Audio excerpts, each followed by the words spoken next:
요즘 뉴스를 보면 이런 얘기 자주 들리죠. 평생 일했는데 남은 건 빚뿐이다. 서울에서 30년간 직장 생활을 마친 62세 박정우 씨는 퇴직 후 통장 잔고를 보고 멍해졌다고 합니다. 25년 동안 아끼고 모았는데 매달 빠져나가는 생활비에 저축이 1년도 안 돼 사라졌어요. 여러분은 어떠신가요? 혹시 퇴직을 생각하면 두려움이 먼저 떠오르지 않나요? 통계청에 따르면 직장인 10명 중 8명이 퇴직 공포를 느낀다고 합니다. 자녀는 여전히 집에 있고 부모님 요양비는 늘어나고 내 노후 준비는 손도 못 댄 채 세월만 흘러갑니다. 이대로라면 30년 일하고도 남은 인생 30년이 지옥이 될 수 있습니다. 하지만 이미 수많은 사람들이 두 번째 직업으로 다시 일어서고 있습니다. 오늘은 그들이 어떻게 두려움을 기회로 바꿨는지 그 현실적인 해답을 이야기해 드리겠습니다. 제가 그 억울한 사연을 말씀드릴 테니 제발 끝까지 들어주세요. 서울 강서구의 오래된 아파트 11층 조용한 거실 한가운데엔 카드 고지서가 산처럼 쌓여 있었다. 이달 결제 금액 248만 원. 붉은 글씨가 선명하게 치킨 종이를 바라보던 남자의 얼굴엔 깊은 주름이 파였다. 박종태, 올해 61살, 대기업에서 32년 동안 근무하며 부장이라는 직함을 달고 있던 사람이다. 그는 늘 정직하고 성실했다. 새벽 6시 반에 일어나 정장을 차려입고 한강을 건너 회사로 향하던 그 길이 30년 넘게 이어졌다. 부하 직원들에겐 우리 부장님은 회사의 기둥이라 불렸고 그는 그 말이 자랑스러웠다. 그의 책상엔 늘 우리 가족의 행복을 위해라는 문구가 붙어 있었다. 두 아들을 대학까지 보내고 아내는 평생 내조만 했다. 그는 늘 말했다. 은퇴하면 당신하고 전국 일주 가자. 그때 가면 우리 진짜 여유롭게 살 거야. 그때만 해도 그렇게 될 줄 알았다. 하지만 2024년 겨울 인사팀에서 전화 한 통이 걸려왔다. 부장님, 이번에 희망퇴직 대상자 명단이 나왔습니다. 부장님도 포함되셨어요. 그 순간 머리가 하얘졌다. 나? 아직 2년은 더 일할 수 있는데. 그의 목소리는 떨렸고 인사 담당자는 단호했다. 회사 사정이 좋지 않습니다. 이번이 마지막 기회일 수도 있습니다. 그렇게 그는 32년 직장 생활을 마무리했다. 퇴직금은 1억 6천만 원. 아내는 이제 좀 쉬어도 되겠다며 웃었지만 그 미소 뒤엔 불안이 있었다. 당신, 우리 앞으로 생활비는 어떻게 해? 그는 대수롭지 않게 대답했다. 나도 알바나 자문이라도 해보면 되지. 일단 몇 달은 쉬자. 하지만 현실은 그리 단순하지 않았다. 몇 달 지나지 않아 그의 통장 잔고는 눈에 띄게 줄기 시작했다. 아파트 관리비, 각종 공과금, 자동차세, 그리고 매달 돌아오는 신용카드 결제일. 특히 막내 아들의 대학 등록금이 결정타였다. 아빠, 이번 학기 등록금이 470만 원이래요. 박종태는 아무 말도 하지 못한 채 고개만 끄덕였다. 그는 퇴직 후 처음으로 돈이라는 두 글자가 무겁게 느껴졌다. 매달 400만 원 가까이 지출되지만 수입은 0원. 집에 있는 시간이 길어질수록 그의 존재감은 작아졌다. 아내는 식탁에 밥을 차리며 조심스럽게 말했다. 여보, 이제 진짜 뭐라도 해야 하지 않을까? 이번 달 카드값도 아직 못 냈어. 그 말에 그는 괜히 소리쳤다. 알아. 나도 알아. 내가 놀고 싶어서 이런 줄 알아? 말이 끝나자마자 집안은 무겁게 가라앉았다. 그날 밤, 그는 처음으로 잠을 이루지 못했다. 거실 불빛 아래 카드 고지서를 들여다보며 손으로 얼굴을 감쌌다. 내가 이렇게 될 줄은 몰랐다. 평생 일했는데 왜 이렇게 불안하지? 그의 머릿속에선 숫자들이 끝없이 맴돌았다. 전기세 14만 원, 가스비 12만 원, 관리비 21만 원, 아들 등록금 470만 원. 한 줄 한 줄 계산할수록 숨이 막혔다. 며칠 뒤, 그는 구인 사이트를 찾아보기 시작했다. 하지만 현실의 벽은 냉정했다. 60세 이상 지원 불가, 정년퇴직자 제외, 경력 무관 단 50세 이하. 그는 이 문구들 앞에서 자신이 사회에서 완전히 밀려난 존재라는 걸 느꼈다. 그래도 포기할 수 없었다. 지인의 소개로 한 중소기업 면접을 봤지만 결과는 경력은 좋지만 연령대가 부담스럽습니다. 였다. 그 말이 그렇게 비참할 수 없었다. 그는 다음 날 공원 벤치에 앉아 커피를 마셨다. 옆자리엔 비슷한 또래의 남자 2명이 앉아 있었다. 야, 나도 이번에 나왔어. 58인데 누가 써주냐. 나도 마찬가지야. 집에서는 쉬라는데 쉬면 눈치 보여서 미치겠어. 그들의 대화는 마치 그의 속마음 같았다. 그는 괜히 웃으며 맞장구 쳤다. 우리 세대 다 그렇죠. IMF 땐 젊어서 버텼는데 이제는 나이로 밀리네요. 그 말 뒤로 아무도 웃지 않았다. 집으로 돌아온 그는 아내에게 무심하게 말했다. 나 내일부터 새벽 알바 해볼까 해. 마트 상하차 일인데 뭐라도 해야지. 아내는 말없이 그의 손을 잡았다. 여보, 당신 허리 안 좋아서 그 일은 힘들 거야. 그는 잠시 침묵하다가 작은 목소리로 답했다. 그럼 우리 뭐 먹고 살아? 나라도 움직여야지. 다음 날 새벽 4시, 그는 어둠 속을 걸었다. 추운 공기에 입김이 허옇게 번졌다. 마트 창고에 도착하자 젊은 직원이 무심하게 말했다. 아저씨, 저쪽으로 박스 옮겨주세요. 그는 묵묵히 몸을 움직였다. 땀은 쏟아졌고 허리는 이미 비명을 질렀다. 하지만 그는 멈추지 않았다. 내가 이 나이에 이런 일까지 하게 될 줄이야. 그래도 가족은 먹여 살려야지. 퇴근 후 집으로 돌아와 씻고 나니 오전 9시였다. 아내는 조심스럽게 물었다. 오늘 어땠어? 괜찮아. 젊은 애들이랑 일하니까 오히려 기운 나더라. 하지만 그의 두 손은 떨리고 있었다. 그날 밤, 그는 소파에 앉아 다시 카드 고지서를 펼쳤다. 결제일이 다가올수록 잔고는 더 줄었다. 딱 한 달만 버티자. 그러나 다음 달, 현실은 더 냉정했다. 마트 일은 몸이 따라주지 않았고 결국 그는 허리 통증으로 일을 그만뒀다. 남은 건 50만 원짜리 아르바이트 수입과 200만 원이 넘는 카드 결제금뿐이었다. 그는 문득 아내의 말이 떠올랐다. 여보, 이제 진짜 뭐라도 해야 하지 않을까? 그 말이 귓가에서 메아리 쳤다. 그리고 그 순간 그의 시선이 식탁 위에 낡은 카드 고지서에 멈췄다. 마치 그것이 지금 자신의 인생을 상징하는 것 같았다. 평생 벌었는데 왜 이렇게 남은 게 없을까? 그는 종이를 구기며 중얼거렸다. 평생 일했는데 왜 아직도 빚에 쫓기냐고. 그의 손끝이 떨렸다. 거실 한켠 결혼식 사진 속 웃고 있는 가족의 모습이 눈에 들어왔다. 그는 그 사진을 한참 바라보다가 고개를 숙였다. 그때는 몰랐지. 웃을 때마다 그만큼의 값이 있다는 걸. 그날 이후 박종태는 하루 종일 말이 없었다. 거실 창문 너머로 비가 내리고 있었고 탁자 위엔 아직 치우지 못한 카드 고지서가 젖어가고 있었다. 아내는 조심스럽게 커피를 내오며 물었다. 여보, 병원이라도 가보자. 요즘 허리도 너무 아프다며. 그는 한참을 침묵하다가 처음으로 속마음을 꺼냈다. 있잖아, 나 이제 내가 누군지도 모르겠어. 그는 자신이 회사 사람으로만 살아왔다는 걸 그제야 깨달았다. 명함이 없어진 순간부터 자신이 세상에서 사라진 기분이었다. 퇴직 전엔 박 부장님, 회의 부탁드립니다라는 소리를 하루에도 수십 번 들었지만 이제는 아무도 그를 찾지 않았다.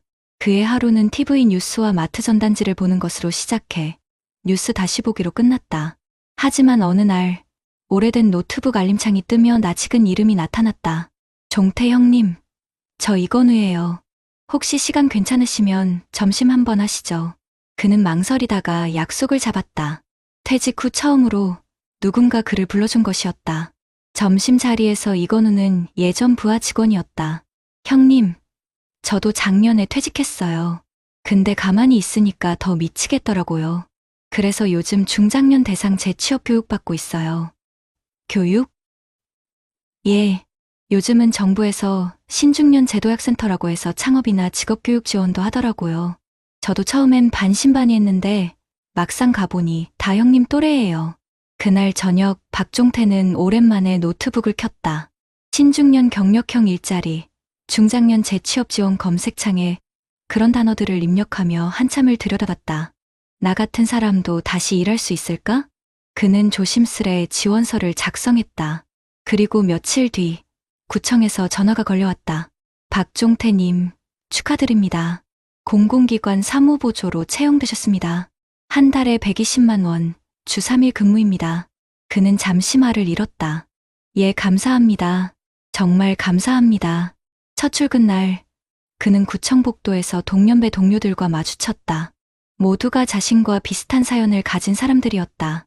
어떤 이는 은행원 출신, 또 어떤 이는 교사 출신이었다. 서로의 이름보다 퇴직 언제 하셨어요? 라는 질문이 인사말처럼 오갔다. 하지만 이상하게도 그 공간엔 절망보다는 위로가 있었다. 우리 아직 안 끝났잖아요. 다시 시작하면 되지. 누군가의 그 말에 박종태는 고개를 끄덕였다. 그는 다시 일을 했다. 복사기 옆에서 서류를 정리하고 민원인의 서류를 대신 출력해주는 단순한 일이었다. 하지만 손끝에서 느껴지는 종이의 감촉이 이상하게도 그리웠다. 퇴근길에 그는 스스로에게 말했다. 그래, 그래도 내가 할 수 있는 일이 있잖아. 그날 밤, 집에 돌아오자 아내가 물었다. 오늘 어땠어? 그는 미소 지으며 말했다. 기분이 이상해. 월급이 많진 않지만 누군가 나를 필요로 한다는 게 이렇게 기분 좋은 일인지 몰랐어. 아내는 그의 손을 꼭 잡았다.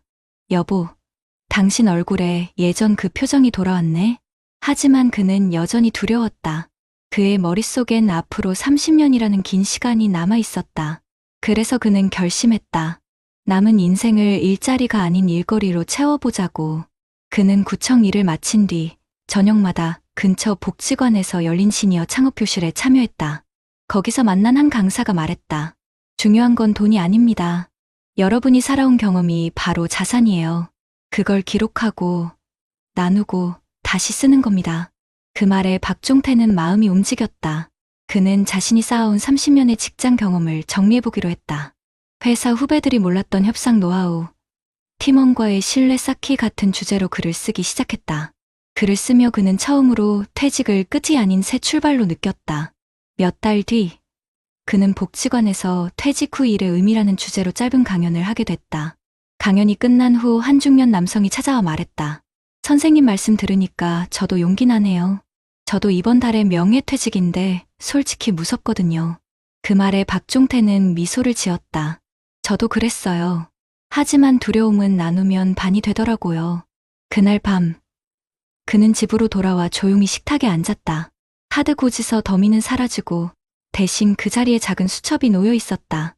표지에는 아내가 쓴 글씨가 있었다. 여보, 당신은 여전히 우리 가족의 기둥이에요. 그는 그 글을 읽으며 눈시울이 붉어졌다.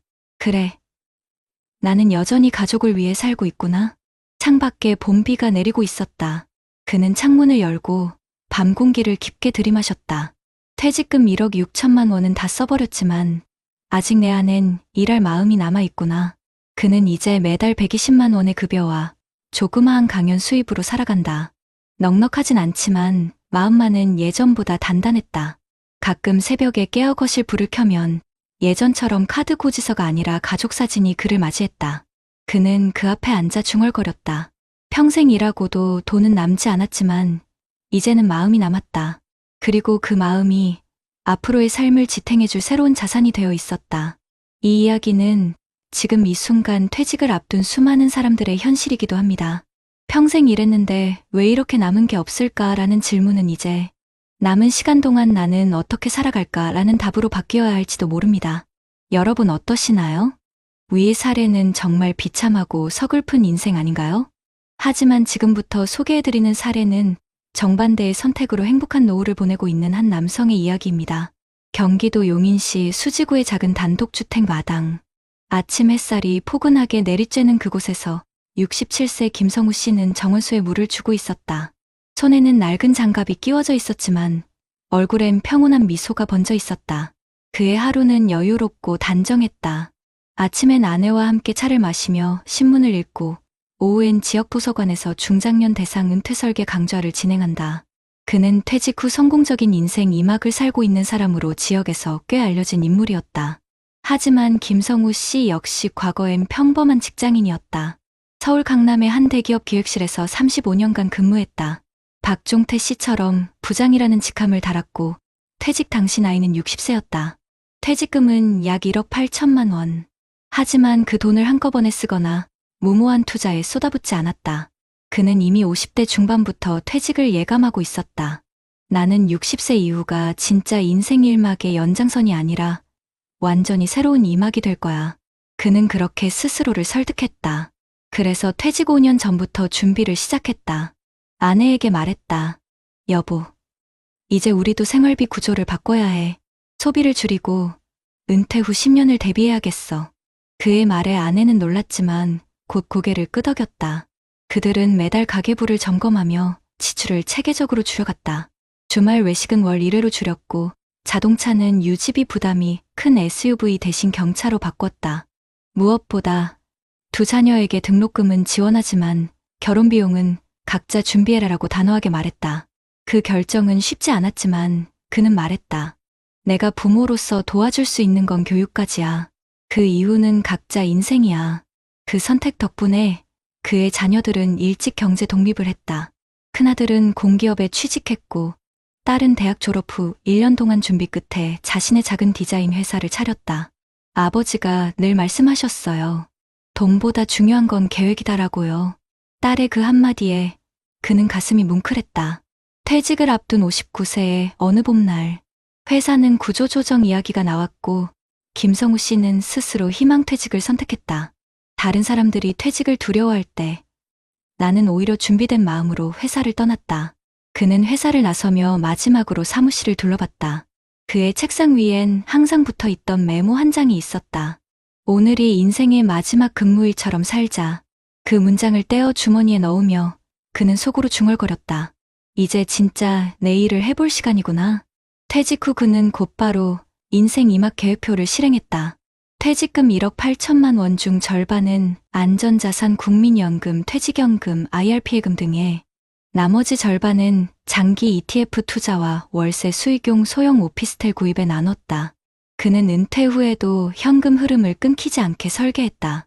돈은 쓰는 게 아니라 돌아가게 만들어야 해. 그의 인생 철학이었다. 하지만 그에게도 위기가 찾아왔다. 2023년 하반기 글로벌 경기 침체와 금리 인상으로 투자 수익률이 급락했다. 퇴직연금 계좌의 수익률은 마이너스 7%로 떨어졌고 월세 세입자도 잠시 비워졌다. 그는 처음으로 불안감을 느꼈다. 내가 뭘 잘못 계산했나? 그는 밤새 통장을 들여다보다가 결국 스스로에게 물었다. 나는 지금 돈을 불리려는가, 지키려는가? 그는 다음 날 재무상담센터를 찾아갔다. 그곳에서 들은 첫 문장은 잊을 수 없었다. 김 선생님, 은퇴 후엔 돈을 벌 생각보다 흐름을 관리하는 게 핵심이에요. 그는 그 말을 가슴에 새겼다. 그날 이후 그는 ETF 일부를 정기예금으로 돌리고 소형 오피스텔 대신 공유형 오피스 투자로 방향을 바꿨다. 월세는 적지만 공실률이 거의 없다는 장점이 있었다. 그의 변화는 거기서 끝나지 않았다. 그는 지역 평생교육원에서 시니어 금융 리터러시 강사 과정을 등록했다. 퇴직 후 1년 만에 새로운 자격증을 취득했고 지금은 그가 다른 시니어들에게 퇴직 전 5년, 퇴직 후 5년이 인생을 바꾼다라는 주제로 강의한다. 제가 대기업에서 배운 건 숫자였지만 은퇴 후에 배운 건 사람의 마음이었습니다. 그는 강의 중 이렇게 말했다. 돈은 마음의 안정 위에서만 지켜집니다. 불안하면 쓰게 되고 준비하면 모이게 돼요. 강의가 끝난 후 한 중년 남성이 찾아와 눈시울을 붉히며 말했다. 선생님 말 듣고 눈물이 났습니다. 저도 퇴직 앞두고 너무 두려워서 요즘 잠을 못 자요. 그는 그 사람의 어깨를 가만히 두드리며 말했다. 저도 처음엔 그랬어요. 하지만 두려움은 계획으로 이깁니다. 그날 밤 김성우 씨는 자신의 거실에서 조용히 커피를 마셨다. 식탁 위에는 정리된 가계부, 그리고 깨끗하게 납부 완료 표시가 찍힌 공과금 고지서가 나란히 놓여 있었다. 벽에 걸린 가족 사진 속에서 아내와 자녀들이 환하게 웃고 있었다. 그는 미소 지으며 중얼거렸다. 누군가는 카드 고지서에 인생을 잃고 누군가는 그걸 정리하며 인생을 얻는다. 그의 삶은 그렇게 계획과 절제 속에서 단단히 지켜지고 있었다. 그의 노후는 누가 봐도 안정 그 자체였다. 하지만 그 안정은 우연히 얻은 것이 아니었다. 퇴직 직후부터 그는 습관처럼 자신의 하루를 기록했다. 오늘 사용한 금액 28,000원, 점심 외식 대신 도시락, 주식 시장 변동 마이너스 1.5%, 단기 대응 금지. 이런 일기를 7년째 이어오고 있다. 그는 그것을 돈의 다이어리라고 불렀다. 사람들이 나한테 노후 비결이 뭐냐고 물어요. 근데 비결은 딱 하나예요. 돈을 통제하지 말고 돈의 흐름을 읽는 겁니다. 그의 아내 김정희 씨는 미소 지으며 말했다. 젊었을 때는 남편이 늘 메모만 하길래 답답했어요. 근데 지금은 그 덕분에 마음이 너무 편해요. 부부는 지금 매달 약 320만 원으로 생활한다. 국민연금 120만 원, IRP 이자 수익 50만 원, 그리고 김성우 씨의 강의 재취업 활동 수입이 약 150만 원. 둘 다 차를 팔고 대중교통을 이용하며 매주 금요일엔 무료 음악회나 공공문화센터 프로그램을 즐긴다. 돈을 써서 행복한 게 아니라 계획해서 행복한 거예요. 그는 그렇게 말했다. 하지만 이 모든 여유가 처음부터 순탄했던 건 아니다. 퇴직 후 첫 6개월 동안 그는 예상치 못한 허무함을 겪었다. 회사 이름이 내 이름인 줄 알았어요. 명함이 사라지니까 나도 사라진 것 같더라고요. 그는 어느 날 갑자기 자신이 무의미한 사람처럼 느껴졌고, 심지어 하루 종일 소파에 앉아 TV만 보던 시기도 있었다. 그 시절, 아내가 남편을 살려냈다. 여보, 당신은 회사가 없어도 충분히 쓸모 있는 사람이야. 그동안 쌓은 경험, 이제 다른 사람들에게 나눠줘. 그 한마디가 그의 전환점이었다. 그는 바로 시니어 커뮤니티 봉사에 참여했고, 퇴직자 대상 재무 멘토로 활동하기 시작했다. 그곳에서 만난 사람들 대부분이 퇴직금은 있었지만 계획이 없던 사람들이었다. 퇴직금 1억이 인생을 바꿔줄 줄 알았는데 1년 만에 사라졌어요. 그런 이야기를 들을 때마다 그는 마음이 무거워졌다. 내가 이 사람들보다 다를 수 있었던 이유는 단 하나, 준비였구나. 그는 점점 자신의 경험을 정리하기 시작했다. 퇴직 후 5년간 쓴 노트를 묶어 나는 퇴직 후에도 월급이 끊기지 않았다라는 제목의 소책자를 만들었다. 그 책은 지역복지관 시니어 센터에서 큰 반향을 일으켰고 지자체의 요청으로 2025년엔 강사로 정식 위촉되었다. 내가 평생 배운 숫자가 이제 누군가의 불안을 덜어주는 숫자가 되었다. 그는 강의실에서 그렇게 말했다. 한 번은 강의가 끝난 뒤 70대 초반의 한 노인이 찾아와 눈물을 글썽이며 말했다. 아저씨 같은 사람 보면 부러워요. 나는 퇴직금 다 날리고 지금도 새벽 택배 일해요. 김성우 씨는 그 손을 꼭 잡았다. 저도 그럴 수도 있었어요. 근데 중요한 건 아직 늦지 않았다는 겁니다. 돈보다 마음을 먼저 바로 세워야 합니다. 그 말을 들은 노인은 잠시 고개를 끄덕였다. 그의 하루는 여전히 단순하다. 새벽엔 근처 산책로를 걷고, 오전엔 아내와 장을 보고, 오후엔 강의나 상담 일정을 소화한다. 저녁에는 동네 도서관 은퇴자 재능 나눔반에서 후배 시니어들과 이야기를 나눈다. 그곳에서 그는 또 다른 인생의 의미를 발견했다. 퇴직 후에도 일은 계속해야 합니다. 돈이 아니라 존재감을 지키기 위해서. 그의 집엔 카드 고지서 대신 여행 계획표와 다음 강의 일정표가 붙어 있다. 매달 10만 원씩 적금을 붓는 여행 통장은 그의 삶의 작은 즐거움이다. 돈이 많아서 행복한 게 아니라 내가 통제 가능한 돈으로 사는 게 행복이죠. 그는 커피 한 잔을 들며 조용히 말했다. 2025년 봄, 그는 부산국제 시니어 포럼에서 강연자로 섰다. 주제는 퇴직 후 10년, 무엇을 준비해야 하는가. 그는 무대 위에서 이렇게 말했다. 저는 퇴직금 1억 8천만 원으로 불안 대신 평안을 샀습니다. 그건 돈을 불려서가 아니라 돈이 흘러가는 방향을 바꿨기 때문입니다. 퇴직은 끝이 아니라 내 이름으로 살아가는 시작입니다. 청중석에 앉은 중년 남성들이 고개를 끄덕였다. 어떤 이는 몰래 눈가를 훔쳤다. 그의 강연이 끝나자 모두가 박수를 보냈다. 그날 밤, 서울로 돌아온 그는 마당에 앉아 별을 바라봤다. 옆에 앉은 아내가 물었다. 여보, 당신 요즘 참 행복해 보여. 그는 웃으며 대답했다. 예전엔 퇴직이 두려웠는데, 이젠 내일이 기다려져. 늦은 밤, 그는 거실로 들어와 오래된 노트를 꺼냈다. 첫 장에는 이런 문장이 적혀 있었다. 돈은 결국 마음의 거울이다. 불안하면 도망가고 믿으면 돌아온다. 그는 그 문장을 손가락으로 천천히 짚었다. 그때 밖에서 새벽 바람이 스쳤다. 그는 문득 예전 자신을 떠올렸다. 퇴직을 앞두고 불안했던 50대의 자신을 그때의 내가 지금의 나를 만들었구나. 그는 작은 미소를 지었다. 빛바랜 카드 고지서 대신 노트 속 차분한 글씨가 그의 인생을 대변하고 있었다. 이제 그의 하루는 돈에 쫓기던 삶에서 돈을 설계하는 삶으로 바뀌었다. 그는 다시 한번 수첩을 덮으며 속삭였다. 은퇴 후에도 돈이 남는 게 중요한 게 아니라 내가 나로 남는 게 중요하다. 그의 삶은 그렇게 말해주고 있었다. 퇴직 후의 평화는 우연이 아니라 준비의 결과라는 것을, 그리고 그 준비는 퇴직 5년 전에 하루하루를 어떻게 보내느냐로 결정된다는 것을. 이 이야기는 같은 세대를 살아가는 우리 모두에게 전하는 한 가지 메시지입니다. 퇴직은 인생의 마침표가 아니라 진짜 나를 찾는 쉼표다. 먼저 대한민국 내부 데이터를 살펴볼까요? 우리나라에서 2021년 기준으로 65세 이상 인구 중 약 20%가 1인 가구라는 조사 결과가 나왔습니다. 이는 곧 많은 분들이 배우자나 자녀의 도움 없이 홀로 노후를 준비해야 할 가능성이 크다는 뜻입니다. 동시에 같은 자료에서 55세에서 79세 인구 중 연금 수령자가 약 절반, 즉 49.4%에 불과했고 수령액도 1인당 월 평균 약 55만 원 수준이라는 지적이 나왔습니다. 즉, 대한민국에서 노후 대비는 연금 하나만으로 충분하다고 보기에는 매우 불안정한 현실입니다. 또한 국내 연구에서는 중장년 임금 근로자의 퇴직 후 재취업 이행 양상을 분석했는데 45세 이후 퇴직한 임금 근로자들이 재취업에 성공하는 비율이 높지 않고 특히 첫 직장 퇴직 시점 이후 단기간에 직종 또는 근로 형태가 바뀌는 경우가 많다는 것이 밝혀졌습니다. 이런 맥락에서 보면 퇴직금과 연금 이외에도 퇴직 이후에도 일할 수 있는 구조나 수입 흐름을 유지할 수 있는 설계가 노후 준비에 필수적이라는 실증적 근거가 우리 사회에서 이미 확보되어 있는 셈입니다.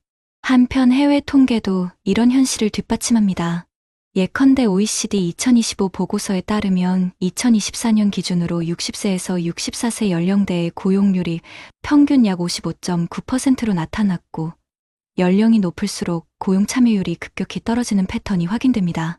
즉, 연령이 올라가면서 직장을 유지하거나 재취업을 하는 일이 점차 어려워지고 있다는 것입니다. 또 국제노동기구 자료에 따르면 55세 이상 노동자들은 단순 실업률이 낮음에도 불구하고 시간제 근로, 원하는 일보다 덜 일하는 상태, 혹은 구직 중이지만 통계상 실업자로 잡히지 않는 잠재구직자 등의 형태로 노동력이 충분히 활용되지 못하는 경우가 대단히 많습니다. 이러한 통계들은 결국 퇴직 후 수입 흐름의 끊김과 일자리 상실 후 회복의 어려움이라는 두 가지 리스크가 중장년 이후 노후 실패의 핵심 축이라는 점을 보여줍니다. 국내 전문가들도 중장년층의 노동시장 이탈을 막기 위해서는 연공 서열형 임금 체계의 완화, 직종 전환 기회 확대, 교육과 훈련을 통한 디지털 역량 강화 등이 필수적이라고 분석합니다. 요컨대 통계와 전문가 의견이 공통적으로 지적하는 것은 단순히 퇴직금이 얼마냐 또는 연금이 얼마냐만으로 노후가 보장되지 않는다는 사실입니다. 오히려 중요한 것은 퇴직 전후로 어떤 수입 흐름을 유지할 것인가, 그리고 퇴직 이후에도 스스로 존재 가치를 느끼며 일할 수 있는 구조를 갖추는가입니다. 이처럼 앞서 소개한 두 사람의 사례, 하나는 준비 부족으로 고통을 겪었고 다른 하나는 계획으로 흐름을 이어간 이야기는 단지 드라마가 아닌 통계와 연구가 뒷받침하는 현실이기도 합니다. 자, 이제 우리가 마주한 평생 일했는데도 돈이 없는 현실을 넘어서기 위해 정부와 지자체가 이미 시행하고 있는 실질적 지원책 및 해외에서 효과를 보고 있는 제도들을 함께 살펴보겠습니다. 먼저 대한민국 내에서는 국가와 지방자치단체가 중장년과 노년층의 일자리 및 사회활동 참여를 확대하기 위해 다양한 정책을 펼치고 있습니다. 예를 들어 보건복지부가 발표한 제3차 어르신 고용 및 사회활동 종합지원 계획 2023년에서 2027년에서는 초고령 사회 진입에 맞춰 사회서비스 분야와 민간 분야의 노인 일자리 비중을 전체의 40% 이상으로 증가시키겠다는 목표를 제시하고 있습니다. 이처럼 공공과 민간을 통틀어 2027년까지 노인 일자리를 노년층 인구의 10% 수준까지 확대하겠다는 계획이 제시되어 있습니다. 또한 고용노동부에서는 고령자 재취업을 지원하기 위해 법적 기반을 강화해왔습니다. 고령자 고용촉진 및 직업안정법에 따라 기업이 정년퇴직자를 재고용할 경우 인센티브를 제공하고 있고 2022년부터는 고령자 고용촉진 보조금 제도를 통해 만 60세 이상 근로자를 정규직 전환하거나 장기 고용할 경우 기업에 분기별로 지원금을 지급하는 방식이 도입되었습니다. 지자체에서도 이와 맞물려 시니어 인턴십이나 중장년 재창업 지원센터 등을 운영하고 있습니다. 만 60세 이상이 기업이나 공공기관에서 인턴으로 경력을 쌓고 지원금을 받아 경험을 얻을 수 있는 프로그램이 운영되고 있습니다.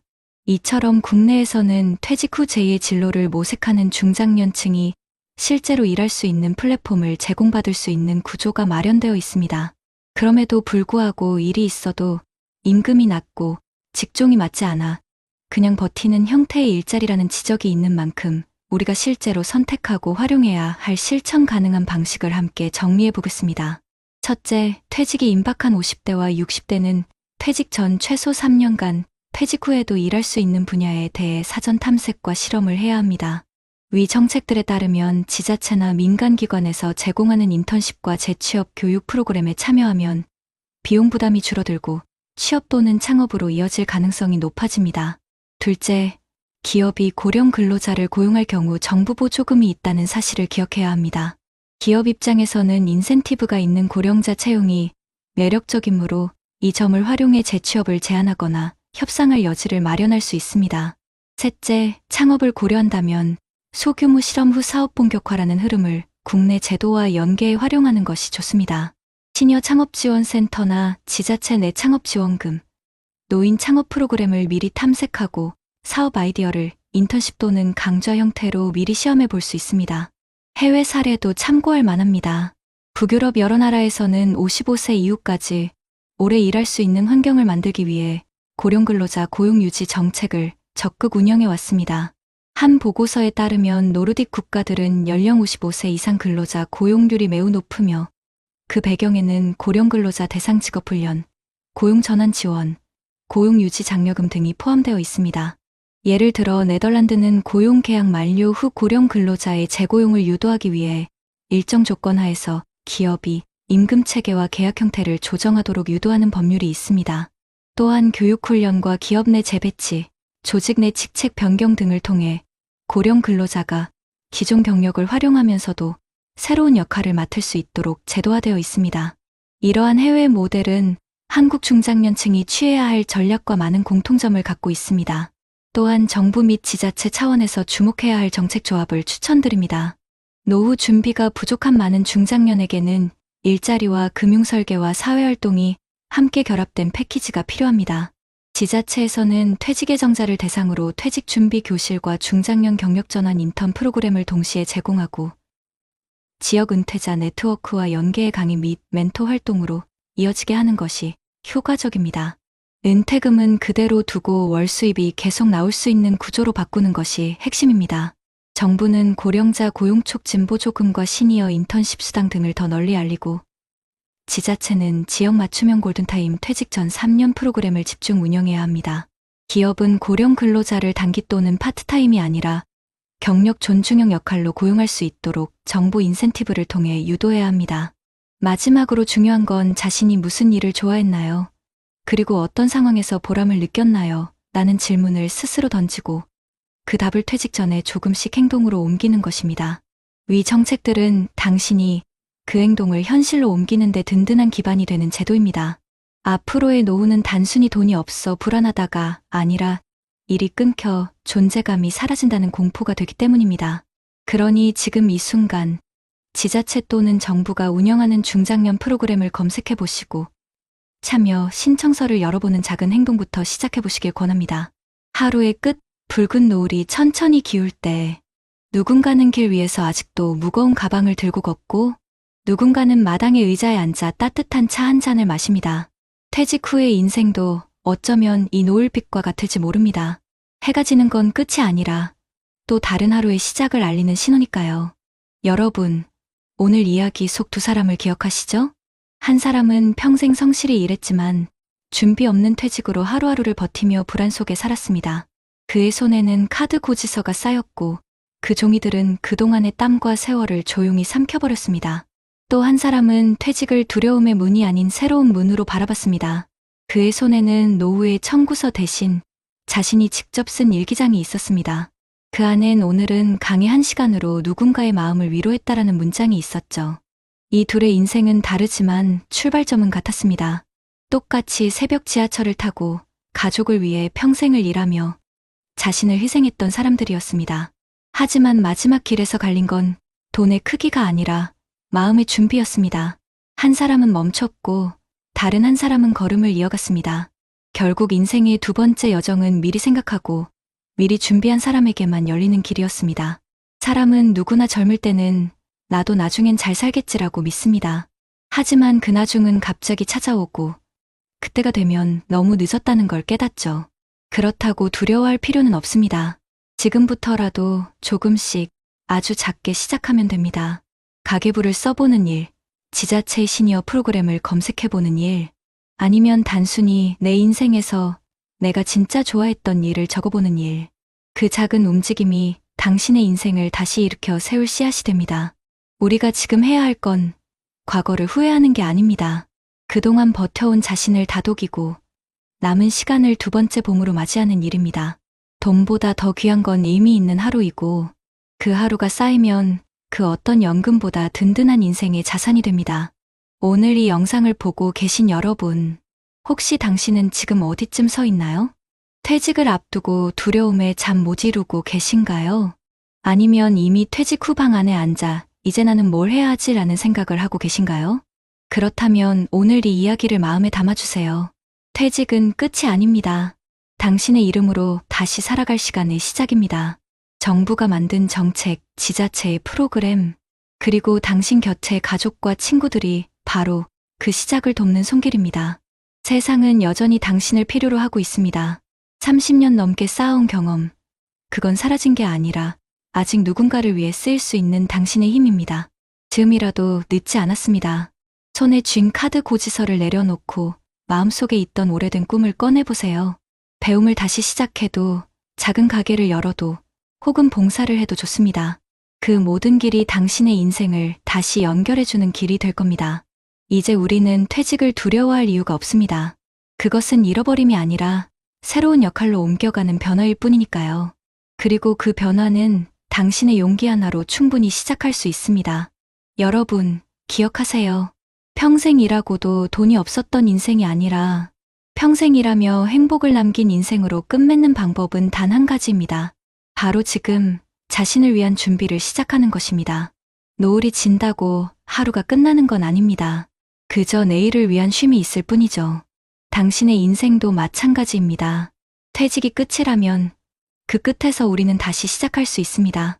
오늘 밤, 이 영상을 보고 있는 당신에게 꼭 전하고 싶은 말이 있습니다. 당신의 인생은 여전히 가능성으로 가득합니다. 그 가능성을 믿는 순간 새로운 길이 보일 것입니다.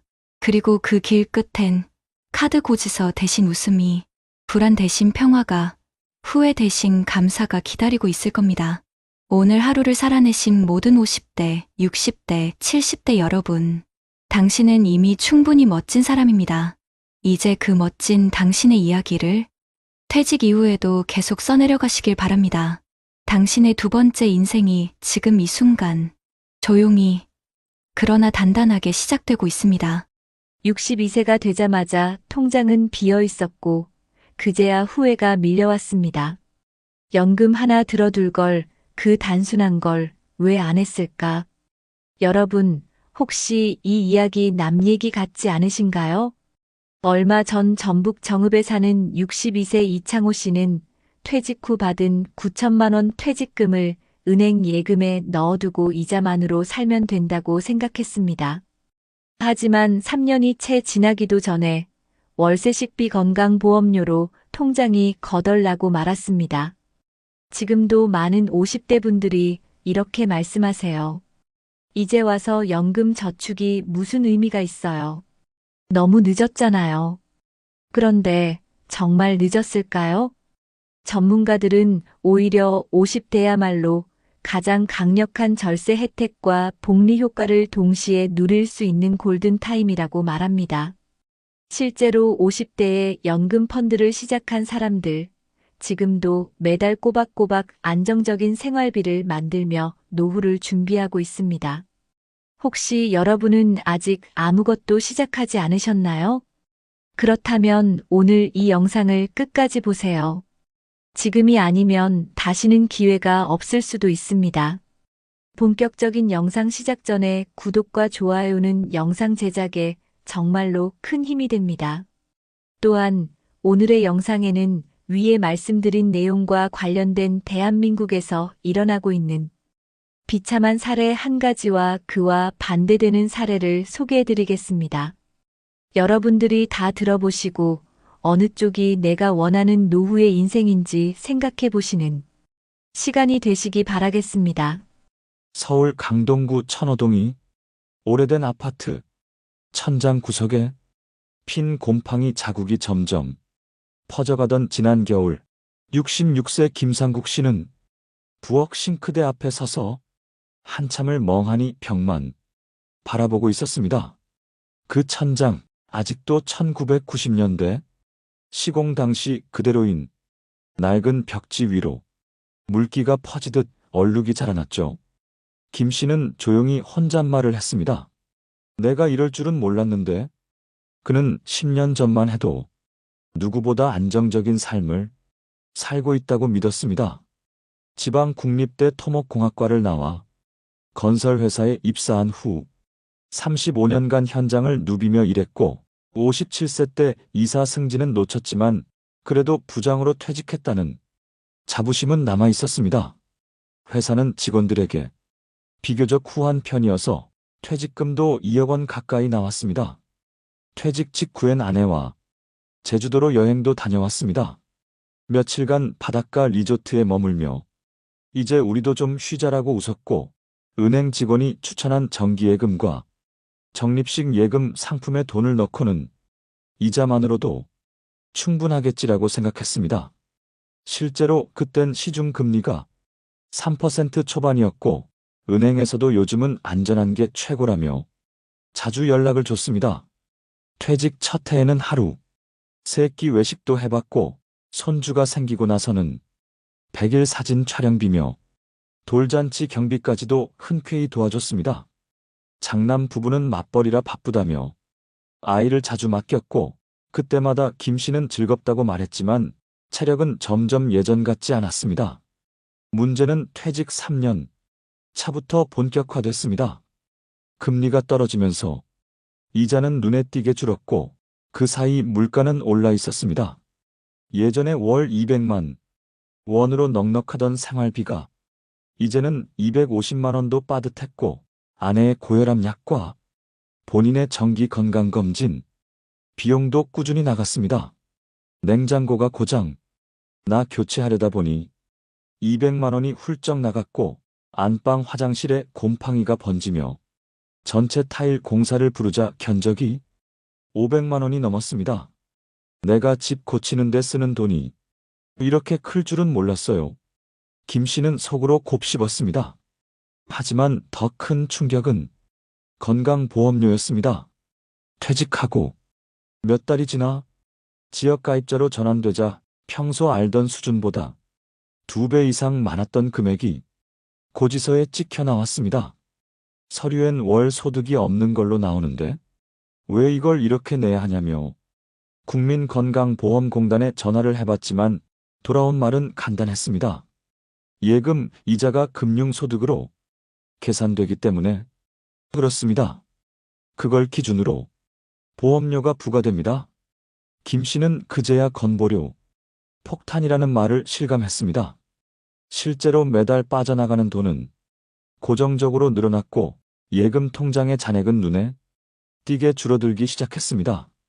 그의 퇴직금 2억은 3년 만에 절반 수준으로 줄었고 그마저도 일부는 손주들 돌봄, 비용과 아파트 수리, 생활비, 명절 경비 등으로 이미 빠져나간 뒤였습니다. 생각해보면 내가 이 돈을 계속 불릴 방법이 있었을까? 그때 누가 좀 알려줬더라면. 김 씨는 퇴직 전까지만 해도 펀드나 주식이라는 말에 무조건 고개를 저었습니다. 그건 위험한 거야. 나이 들면 그냥 안전하게 예금에 넣는 게 최고지. 그는 그렇게 믿었고 그렇게 실행했으며 아무도 그게 틀렸다고 말해주지 않았습니다. 문제는 지금입니다.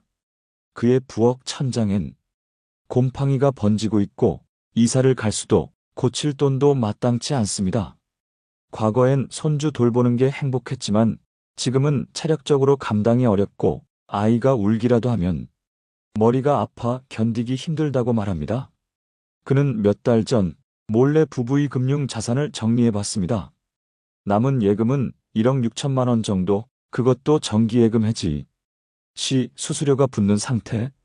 국민연금은 한 달에 68만 원, 그마저도 둘이 쓰기엔 빠듯한 액수입니다. 아내는 요즘 가끔 이런 말을 한다고 합니다. 당신 퇴직할 때 그 돈으로 뭐 하나 사놓을 걸 건물 말고라도. 그땐 왜 다 예금만 넣었대? 그 말에 김 씨는 대꾸하지 못합니다. 가만히 식탁에 앉아 벽 쪽에 번지는 곰팡이를 바라볼 뿐입니다. 그는 이제서야 인터넷을 뒤져 연금저축, ISA, IRP 같은 단어를 검색해보고 그땐 왜 몰랐을까라는 후회를 매일 반복합니다. 지금도 무엇을 해야 할지 몰라 은행 창구 앞에서 괜히 번호표만 뽑았다가 돌아오는 날이 많다고 합니다. 내가 아직 뭔가 시작할 수는 있을까? 이 말은 최근 그가 아내에게 건넨 말 중 가장 조심스러웠던 말이었습니다.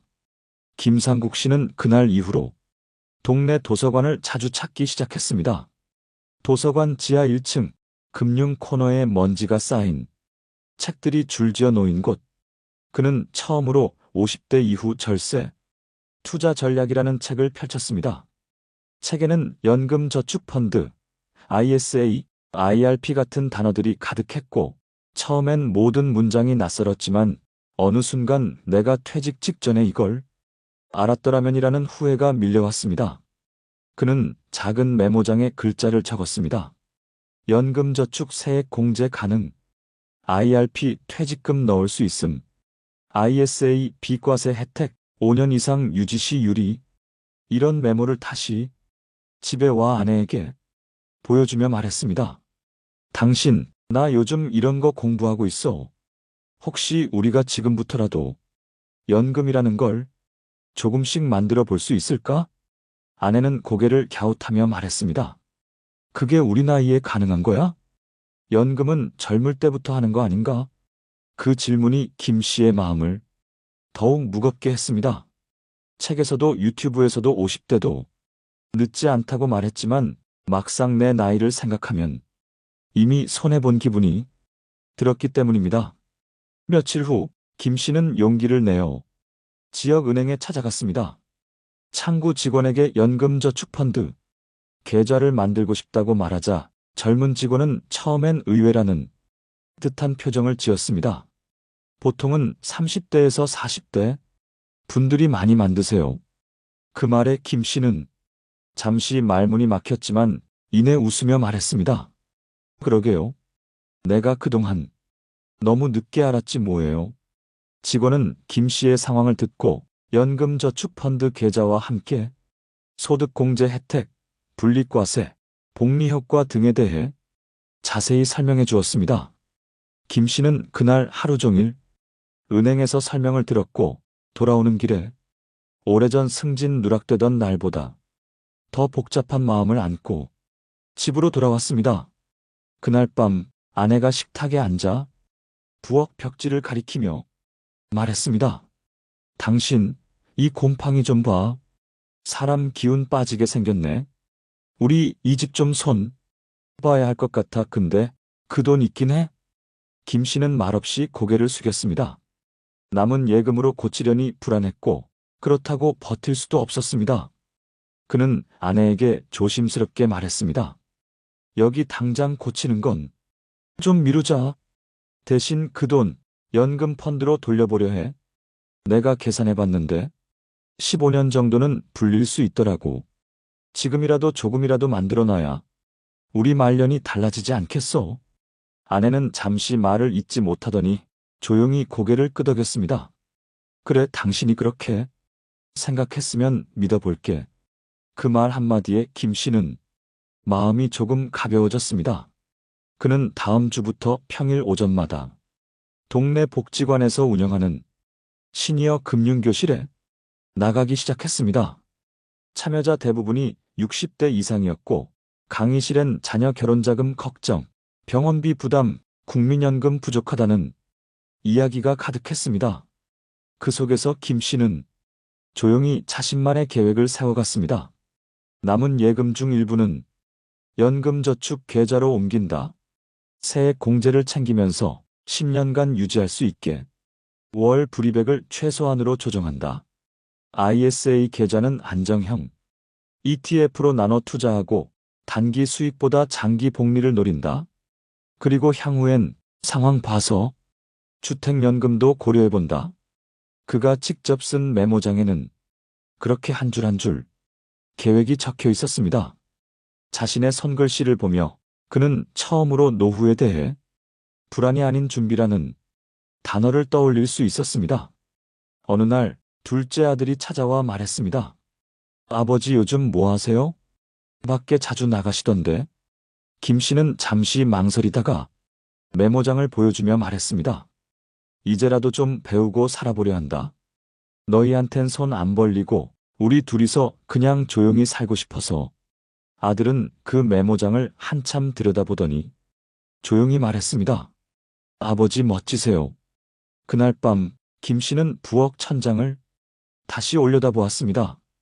곰팡이 자국은 그대로였지만 이번엔 어쩐지 그 얼룩조차도 달리 보였습니다. 마치 자신의 인생이 다시 천천히 그러나 단단하게 변화하고 있다는 것을 알려주는 신호처럼 느껴졌습니다. 여러분 어떠시나요? 위의 사례는 정말 비참하고 서글픈 인생 아닌가요? 하지만 지금부터 소개해드리는 사례는 정반대의 선택으로 행복한 노후를 보내고 있는 분을 소개해드리겠습니다. 이분의 이름은 윤창열 씨, 현재 68세. 서울 마포구 연남동의 25년 된 아파트에 아내와 둘이 살고 있습니다. 아파트는 오래됐지만 관리가 잘 되어 있고 집 안 구석구석엔 손이 많이 간 흔적이 느껴졌습니다.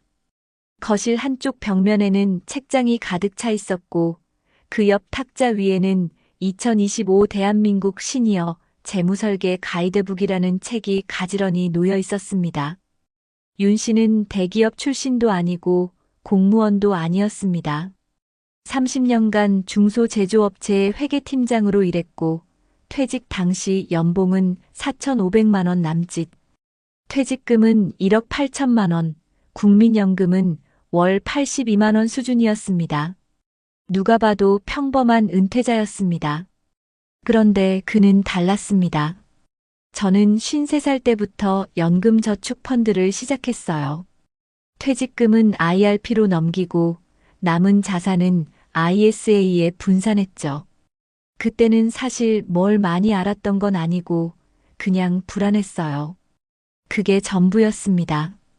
윤 씨는 회계팀에서 일하며 수많은 사내 임원들의 퇴직 과정을 지켜봤습니다.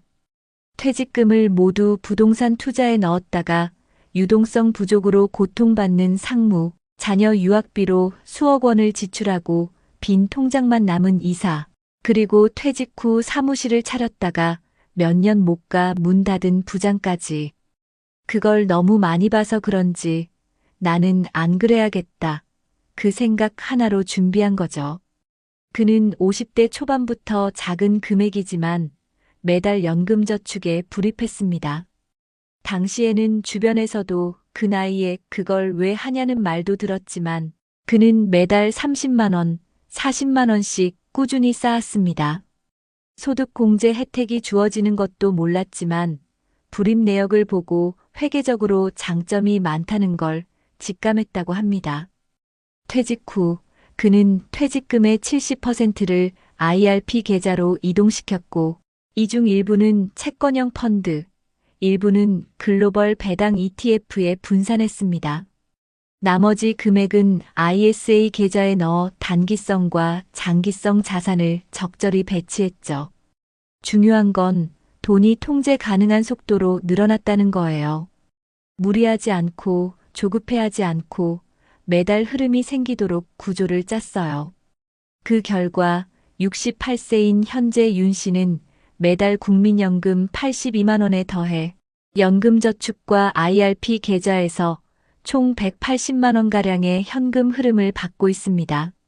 ISA에서 발생하는 수익은 매년 300만 원 내외로 필요할 때마다 여행비로 활용하고 있죠. 물론 윤 씨도 돈이 부족하다고 느낄 때가 있습니다. 하지만 그는 불안하지 않다고 말합니다. 제 자산은 제가 통제할 수 있어요. 그게 큰 차이입니다.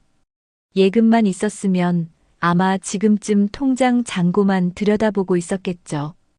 윤 씨의 삶이 특별한 건 자산의 크기가 아니라 구조였습니다.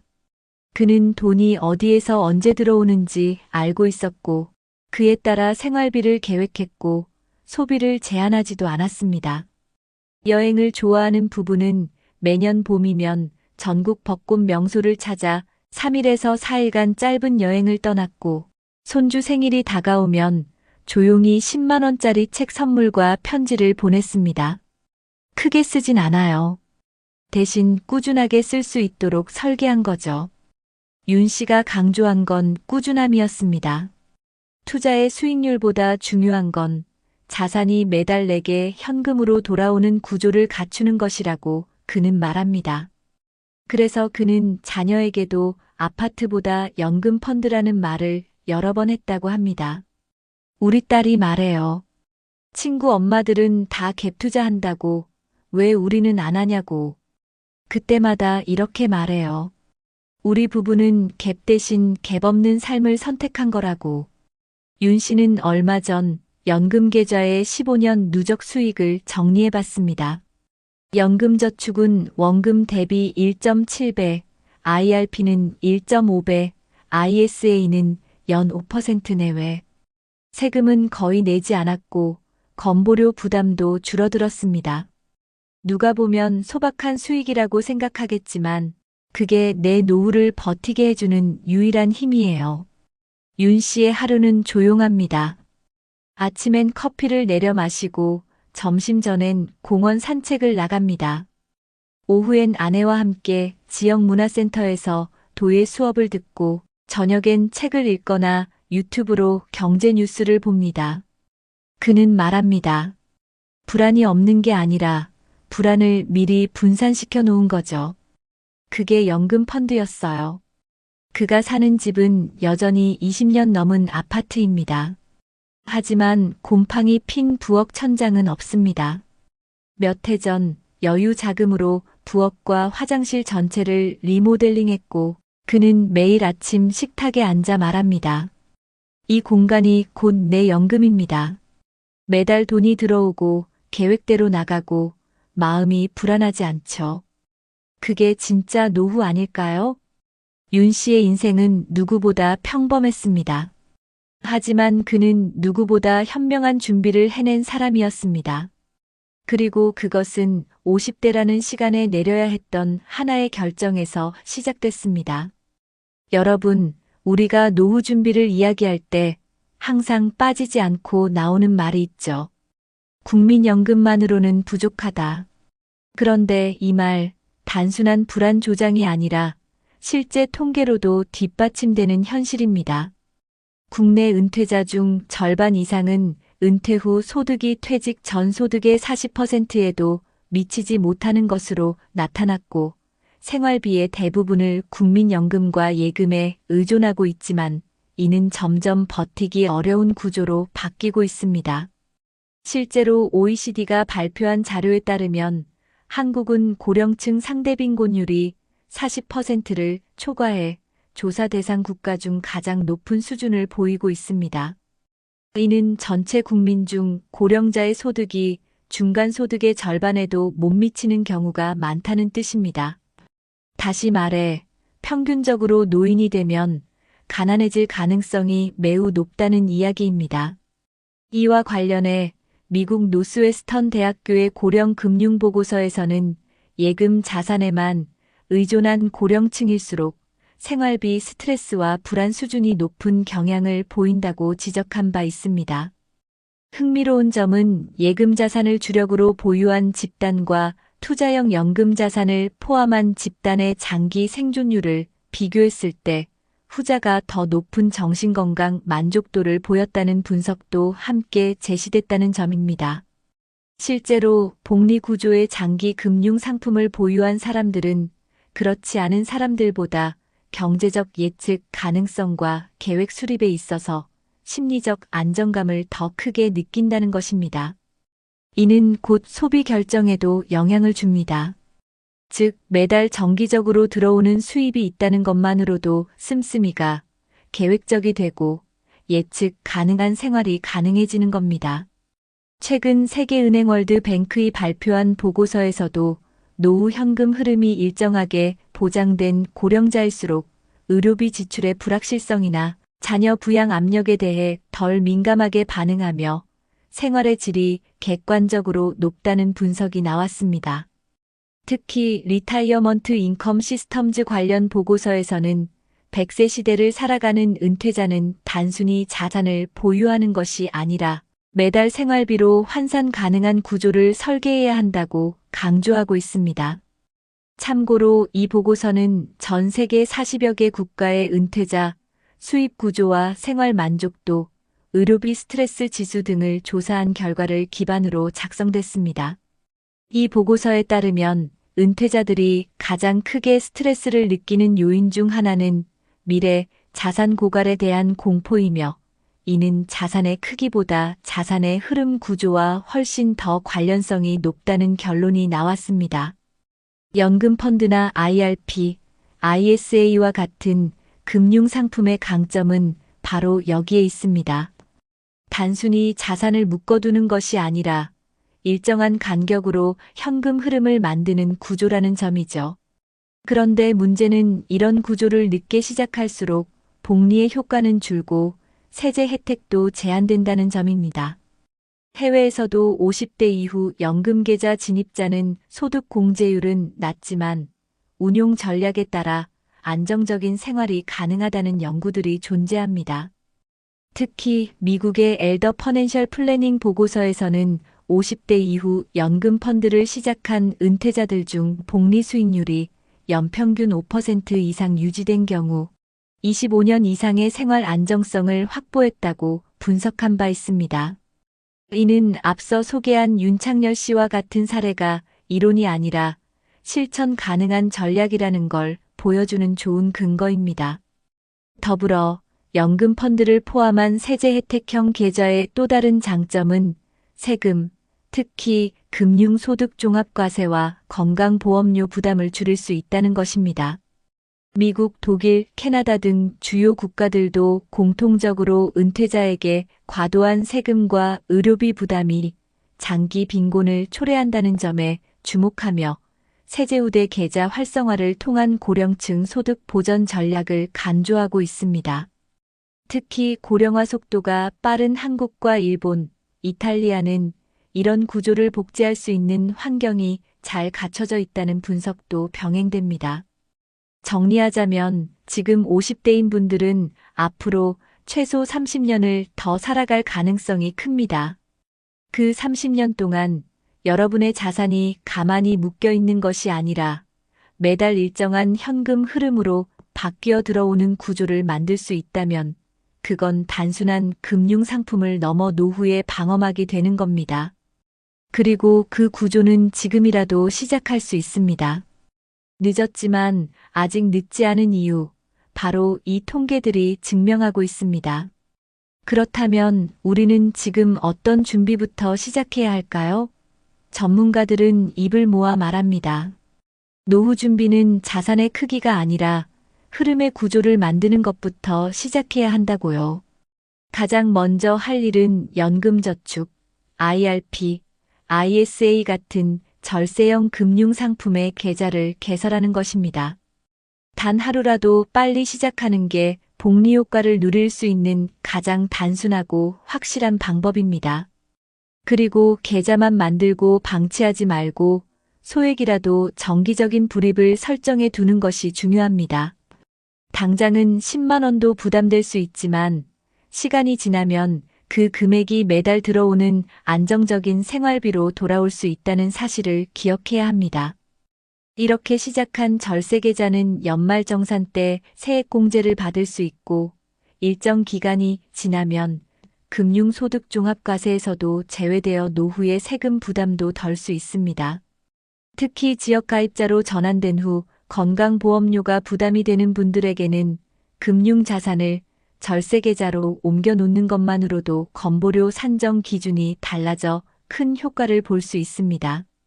전문가들은 지금 50대라면 계좌만 잘 활용해도 월 생활비의 최소 20%에서 30%는 보전할 수 있다고 조언합니다. 그리고 이러한 금융적 조치 외에도 지금 거주 중인 주택이나 자산 구조를 점검해 보는 것도 매우 중요합니다. 예를 들어 자녀가 모두 독립하고 방이 많은 아파트에 혼자 혹은 부부만 살고 있다면 해당 부동산을 처분하거나 줄이고 그 자산을 유동화하는 방법도 있습니다. 서울시에서는 실제로 어르신 맞춤형 주거 전환 지원 사업을 시행하고 있는데 일정 기준 이상의 고령자들에게 이사비와 중개비를 지원하며 보다 관리가 쉬운 소형 임대주택으로 옮길 수 있도록 돕고 있습니다. 또 일부 지자체에서는 실버 금융 상담소를 운영해 고령자 대상 자산관리 상담 서비스를 무료로 제공하고 있습니다.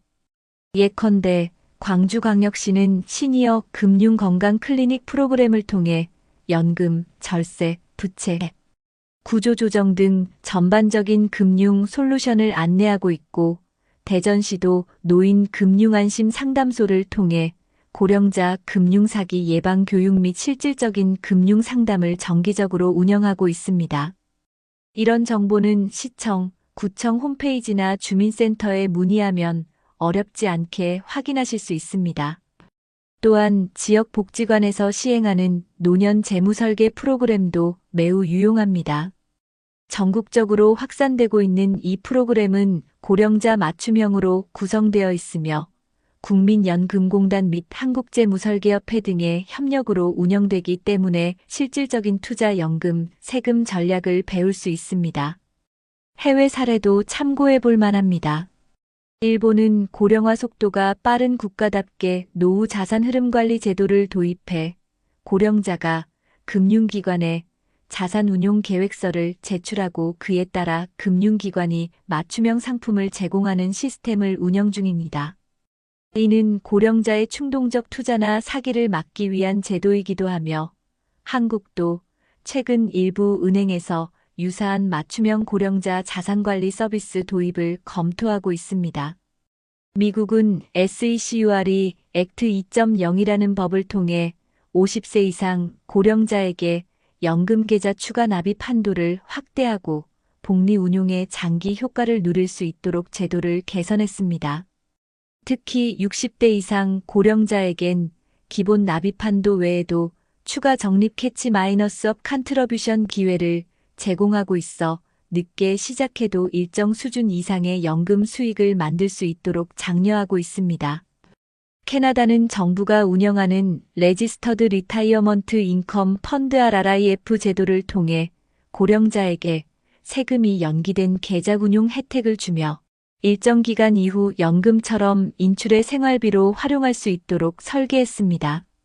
이러한 해외 사례는 모두 노후에 필요한 것은 자산의 액수가 아니라 매달 현금 흐름이 들어오는 시스템이라는 철학을 기반으로 하고 있습니다. 다시 말해 지금이라도 여러분이 할 수 있는 가장 현실적인 방법은 바로 흐름을 만드는 작은 행동을 시작하는 것입니다. 계좌를 만들고 한 달 10만 원씩이라도 불입하고 지자체에서 운영하는 상담을 받아보고 살고 있는 지역의 재무 프로그램에 한번 참여해 보는 것.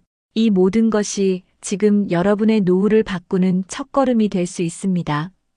돈이 떠나간 자리엔 후회가 남고 작은 준비가 남긴 자리엔 평온이 깃든다. 여러분 기억하시나요? 곰팡이 낀 천장을 바라보며 왜 그땐 몰랐을까 하고 후회했던 김상국 씨의 이야기. 퇴직금 5억 원이 3년 만에 사라지고 통장 잔고를 보는 게 두려워졌던 그분의 현실은 어쩌면 지금 이 영상을 보고 계신 누군가의 미래일 수도 있습니다.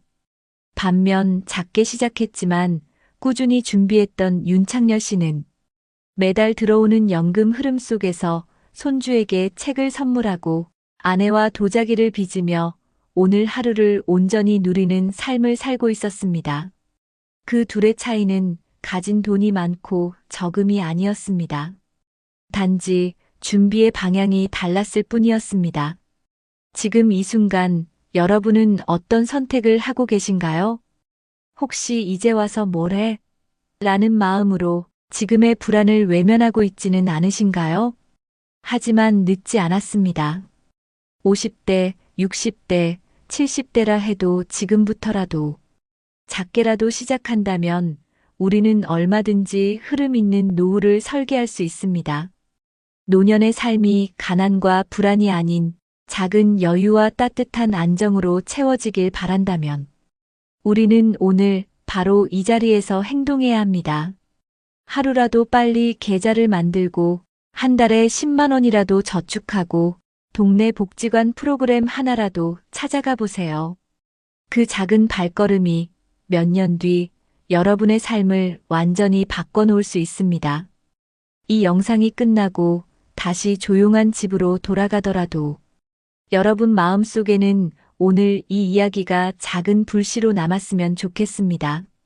그 불씨가 여러분의 노후를 따뜻하게 데워주는 등불이 되길 바라며 저는 또 다음 영상에서 더 깊은 이야기로 찾아뵙겠습니다. 건강하게 그리고 존엄하게 여러분의 노년이 누구보다 빛나길 진심으로 응원합니다. 나이 들어 친구가 돈을 빌려달라고 하면 여러분은 어떻게 하시겠습니까? 거절하자니 정이 밉고 빌려주자니 불안한 그 마음 한 번쯤 느껴보셨을 겁니다. 경기도에 사는 62살 박승호 씨는 은퇴를 앞두고 오랜 친구의 전화를 받았습니다. 형, 생애 최초 대출이라 6억까지 나온다는데 나머지 3억만 도와줘. 믿었던 친구의 말에 결국 통장 비밀번호를 눌렀죠. 처음엔 한 달에 70만 원씩 이자를 주겠다고 했지만 얼마 지나지 않아 요즘 사정이 안 좋다며 30만 원으로 깎자는 연락이 왔습니다. 그제야 박 씨는 깨달았습니다.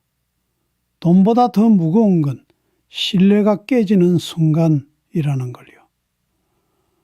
여러분은 과연 이런 상황에서 어떤 선택을 하시겠습니까?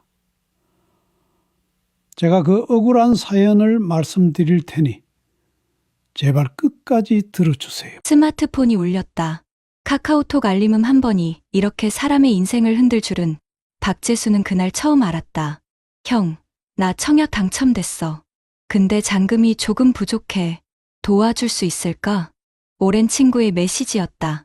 평생 직장 생활만 하다 은퇴한 지 이제 3년째. 박재수의 일상은 단조롭지만 평온했다. 경기도 수원 외곽의 25년 된 아파트에서 아내와 단둘이 산다. 하루의 시작은 늘 같았다. 아침에 라디오를 틀고 커피를 내리고 스마트폰으로 주식 시세를 확인한 뒤 손주 사진을 구경하는 것. 퇴직 후 받은 퇴직금 1억 5천만 원 중 절반은 은행 예금으로 나머지는 생활비와 약간의 투자금으로 남겨둔 상태였다. 그 친구의 이름은 이명호. 고등학교 동창이자 평생의 친구였다. 젊은 시절엔 둘 다 어려웠지만 서로 도우며 살아왔고 퇴직 후에도 매달 한 번씩 만나 막걸리 잔을 기울였다. 박재수는 친구의 톡을 보고 처음엔 반가운 마음이 들었다. 청약 당첨이라니 그 나이에 운도 좋네. 하지만 곧 따라온 문장을 보고 손가락이 멈췄다. 생애 최초 대출로 6억까지는 가능하대. 나머지 3억만 있으면 돼. 3억이라니. 그는 잠시 스마트폰 화면을 바라보다가 한숨을 내쉬었다. 그날 저녁 식탁 위에는 김치찌개와 두부 부침이 올랐다. 아내가 물었다. 누구야? 명호 말이야. 청약에 당첨됐는데 3억만 빌려달라네.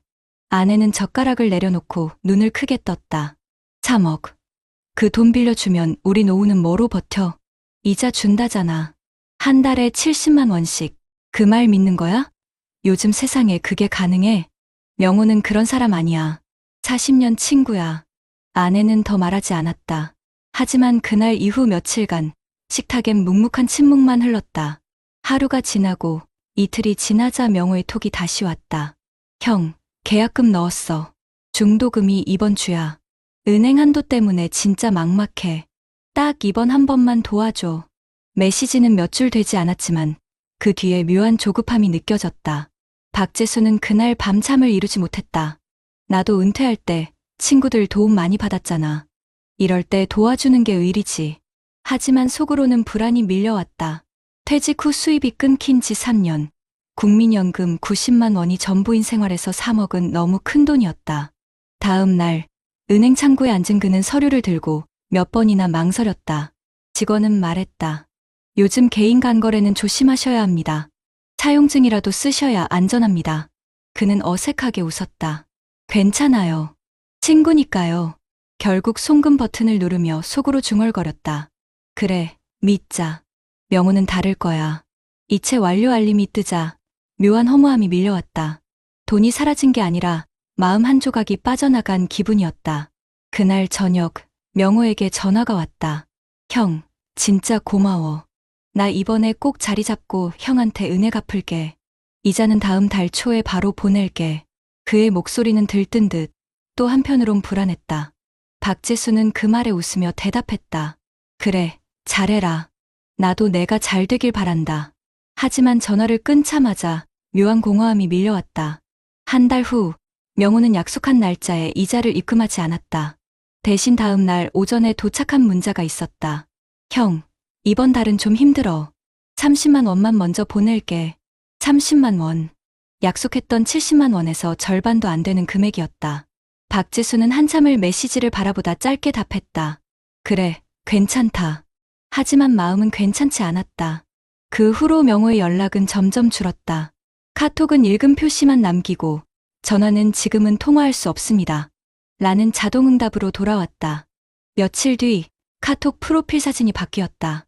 가족 사진이던 자리에 새로 산 아파트 뷰 사진이 올라와 있었다. 창문 너머 반짝이는 도시의 야경. 그걸 보는 순간 박재수의 가슴은 묘하게 쿡 찔렸다. 내 돈이 저기 들어갔겠구나. 아내는 어느 날 신문을 보며 말했다. 요즘 친구끼리 돈 거래하다가 등 돌리는 사람 많대. 그런 기사만 봐도 속상하더라. 그는 아무 말도 하지 않았다. 대신 조용히 스마트폰을 들어 명호의 프로필을 눌렀다. 마지막 접속 2주 전. 시간이 흐를수록 명호의 그림자는 멀어져 갔다. 박재수는 퇴직 후 처음으로 고독이라는 단어를 실감했다. 그러던 어느 날 우연히 다른 친구에게서 명호의 근황을 들었다. 야, 명호 요즘 바쁘대. 이사도 했다고 하던데. 그 말이 끝나기도 전에 박재수의 손은 본능적으로 스마트폰을 쥐었다. 연락을 할까 말까.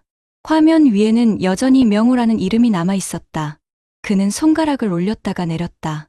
전송 버튼을 누르지 못한 채 한참을 바라보다가 결국 화면을 껐다. 그날 밤 그는 작은 소리로 혼잣말했다. 명호야, 그 돈보다 그 믿음이 더 컸다. 하지만 이 이야기는 아직 끝나지 않았다. 그의 마음속에는 여전히 혹시나 하는 희미한 기대가 남아 있었다. 다음 날 그는 마지막으로 명호에게 메시지를 보냈다. 잘 지내지? 혹시 이번 달엔 연락 줄 수 있을까? 그 메시지는 읽히지 않았다. 읽음 0. 그 숫자가 며칠째 그대로였다. 그의 눈엔 스마트폰 화면이 아니라 깨진 신뢰가 비쳐 보였다. 시간은 한 달, 두 달, 세 달을 넘겨 흘렀다. 명호의 연락은 더 이상 오지 않았다. 박재수는 매일 아침마다 스마트폰 알림을 확인하는 습관이 생겼다. 카톡 알림이 울릴 때마다 혹시나 하는 마음으로 화면을 켰지만 늘 실망으로 끝났다. 그의 아내는 더 이상 그 이야기를 꺼내지도 않았다. 대신 매달 줄어드는 통장 잔고를 바라보며 한숨을 쉬었다. 이젠 우리 생활비도 빠듯한데 이자라도 받아야지. 연락이라도 좀 해봐요. 됐어. 더 이상은 내 자존심이 허락 안 해. 박재수의 목소리는 낮고 깊었다. 믿었던 사람에게 상처받은 마음은 돈보다 훨씬 더 오래 남는 법이었다. 2025년 초겨울, 박재수는 친구 동창회에서 우연히 명호의 소식을 들었다. 명호? 요즘 잘 살던데. 새 아파트 들어갔잖아. 주차장에 외제차 댔다던데. 순간 귀가 멍해졌다. 그래. 그는 억지로 웃으며 대답했지만 속에서는 무언가 무너져 내렸다. 집으로 돌아오는 길, 버스 창밖으로 겨울해가 지고 있었다. 그는 스마트폰을 꺼내 명호의 이름을 검색했다. 새로 개설된 계정. 프로필 사진 속엔 웃고 있는 명호의 얼굴이 있었다. 배경에는 새 출발이라는 문구가 적혀 있었다. 그 짧은 단어가 박재수의 마음을 깊게 찔렀다. 그날 밤, 그는 도저히 잠을 이룰 수 없었다. 거실 불을 끄고 앉아 스마트폰을 손에 쥔 채 명호의 번호를 눌렀다. 지금은 전원이 꺼져 있어 연결할 수 없습니다. 몇 번이고 눌러봤지만 결과는 같았다. 손끝이 떨렸고 마음은 얼어붙었다. 내가 잘못한 건 뭘까? 믿은 게 죄인가? 그는 그렇게 혼잣말을 하며 불 꺼진 거실에서 한참을 앉아 있었다. 며칠 후 아들이 찾아왔다. 아버지, 요즘 왜 이렇게 힘 빠져 보여요? 괜찮아 보이지 않는데요. 아들은 잠시 머뭇거리다가 조심스럽게 물었다. 혹시 친구분한테 돈 빌려주신 거예요? 박재수는 아무 말 없이 스마트폰을 내밀었다. 그 안에는 이체 내역이 그대로 남아 있었다. 3억 원 송금 완료 수신자 이명호. 아들은 말없이 한참을 그 화면을 바라봤다. 그리고 천천히 말했다. 아버지, 이건 친구가 아니라 사는 법을 모르는 사람이에요. 그 한마디에 박재수의 눈가가 붉어졌다. 며칠 후 아들은 부모님 대신 변호사 사무실을 찾아갔다. 하지만 돌아온 대답은 냉정했다. 사용증이 없으면 법적으로 입증이 어렵습니다. 문자 내용만으로는 금액 전체를 인정받기 힘듭니다. 그 말을 전해 들은 박재수는 말없이 고개를 숙였다. 사용증이라도 쓸 걸. 그는 그렇게 중얼거리며 한참 동안 아무 말이 없었다. 그날 밤, 그는 오랜만에 술 한 잔을 들이켰다. 쓰디 쓴 소주 한 모금이 목을 타고 내려가며 가슴을 더 시리게 만들었다. 시간이 흐르면서 그 사건은 가족에게도 깊은 상처로 남았다. 아내는 그 일을 언급하지 않았지만 가끔 저녁 뉴스에서 지인 간 금전사기라는 단어가 나올 때마다 텔레비전을 꺼버렸다. 아들은 여전히 묵묵히 부모를 챙겼지만 가끔씩 이젠 사람 너무 믿지 마세요라고 말했다. 그 말이 들릴 때마다 박재수는 조용히 스마트폰을 바라봤다. 그 화면 속엔 여전히 이명호라는 이름이 남아 있었다. 삭제하지 못한 채 매일 그 이름을 스쳐보는 것이 습관이 됐다. 그로부터 반년이 지났다. 봄이 찾아오고 아파트 단지의 벚꽃이 다시 피었다. 박재수는 오랜만에 공원 벤치에 앉아 있었다. 옆자리엔 같은 나이 또래의 노인이 앉아 신문을 읽고 있었다. 신문 일면엔 이런 제목이 보였다. 지인에게 돈 빌려주고 70%가 후에 고령층 피해 급증. 그 기사를 보며 박재수는 조용히 웃었다. 70%라 나도 그중 하나구나. 그는 주머니에서 스마트폰을 꺼냈다. 한참을 바라보다가 결국 명호의 이름을 눌렀다. 메시지 입력창에 이렇게 썼다. 명호야, 내가 잘 지내길 바란다. 돈은 이제 잊었다. 대신 내가 내 마음을 조금이라도 기억해줬으면 좋겠다. 그리고 전송 버튼을 눌렀다. 몇 초 뒤 메시지를 보낼 수 없습니다라는 회신이 떴다. 계정이 완전히 삭제된 것이었다. 그 순간 박재수는 이상하게도 눈물이 아닌 미소를 지었다. 그래, 이제 정말 끝이구나. 집으로 돌아오는 길, 그는 스마트폰을 끄고 주머니에 넣었다. 바람이 불어오고 벚꽃이 피 흩날렸다. 그는 잠시 하늘을 올려다보며 중얼거렸다. 이젠 돈보다 마음을 아껴야 할 때구나. 그날 이후 그는 스마트폰 알림음을 꺼버렸다. 누구의 연락도 기다리지 않겠다는 결심이었다. 한 달 뒤, 그는 지역 복지관의 노년 심리상담 프로그램에 등록했다. 상담사는 첫날 조용히 물었다. 요즘 가장 외로운 순간이 언제세요? 박재수는 잠시 웃으며 말했다. 전화 올 줄 알고 스마트폰을 손에 쥐고 있을 때요. 이젠 알람이 울리지 않아도 괜찮아졌습니다. 그 말에 상담사는 고개를 끄덕였다. 그날 집으로 돌아와 그는 오랜만에 거실 창문을 열었다. 봄바람이 들어왔고 아내가 작은 목소리로 물었다. 이제 괜찮아? 응, 이제 괜찮아. 그래도 사람은 믿을 만한 사람도 있잖아. 그는 미소를 지었다. 맞아, 그게 너야. 아내는 아무 말 없이 그의 손을 꼭 잡았다. 그날 밤, 침대 옆 탁자 위 스마트폰 화면이 어둠 속에서 희미하게 빛났다. 박재수는 천천히 화면을 켜서 오래된 사진첩을 열었다. 거기엔 젊은 시절 친구들과 찍은 단체 사진이 있었다. 웃고 있던 명호의 얼굴을 손가락으로 한번 쓸어내리며 그는 조용히 말했다. 그래도 고맙다. 덕분에 사람 보는 눈이 조금은 생겼다. 그날 이후 박재수는 매일 새벽 공원 벤치에 앉아 커피를 마시며 사람들을 바라봤다. 서로 인사하고 대화 나누는 이웃들의 모습 속에서 그는 다시 세상과 연결되는 법을 배웠다. 스마트폰은 여전히 그의 손에 있었지만 더 이상 외로움의 창이 아니었다. 그는 이제 그 화면을 통해 돈이 아니라 세상과 마음을 나누는 법을 배우고 있었다. 그리고 마지막으로 그는 일기장에 한 줄을 적었다. 사람은 믿음으로 상처받지만 결국 또 믿음으로 살아간다. 여러분 어떠시나요? 위의 사례는 정말 비참하고 서글픈 인생 아닌가요? 하지만 지금부터 소개해드리는 이야기는 정반대의 선택으로 행복한 노후를 보내고 있는 한 사람의 이야기입니다. 서울 강동구의 한 오래된 아파트, 67살 정인호 씨의 하루는 조용하지만 단단했다. 30년 넘게 구청 공무원으로 일하다가 63세에 은퇴했다.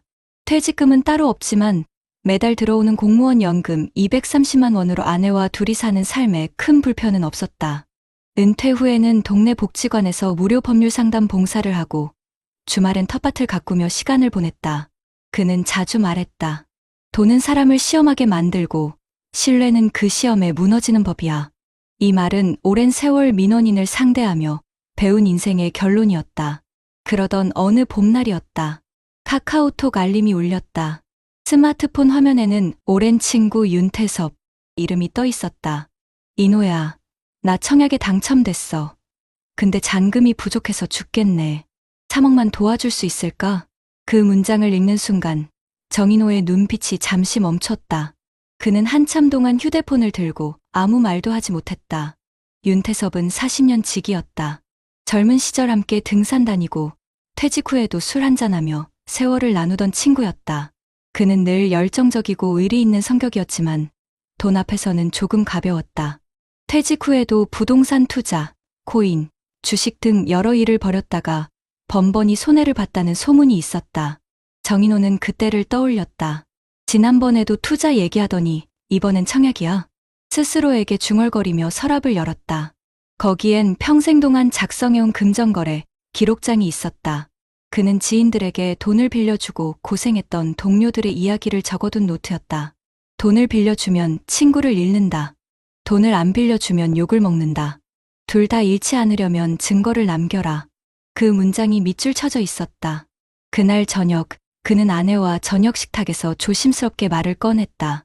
태섭이가 3억을 빌려달라네. 청약 잔금이 모자라서 그렇대. 아내는 놀라며 젓가락을 내려놓았다. 3억. 그걸 어떻게 도와줘요? 우리 연금 외엔 여유돈도 없잖아요. 자기 퇴직금 조금 남은 거랑 적금 만기된 게 있긴 하지.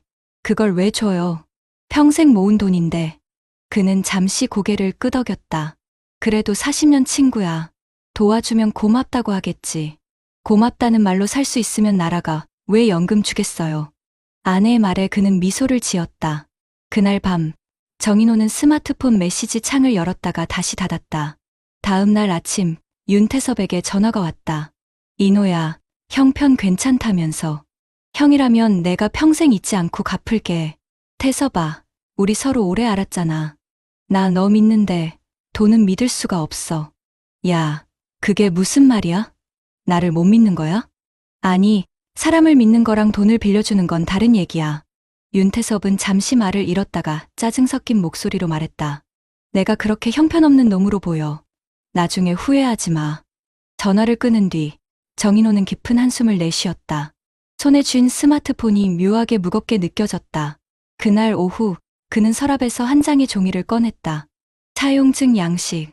예전에 민원인들에게 나눠주던 서류였다. 그는 그 종이를 접어 서류철에 넣으며 말했다. 만약 진짜 급한 사정이면 이걸로 같이 작성하자고 하자.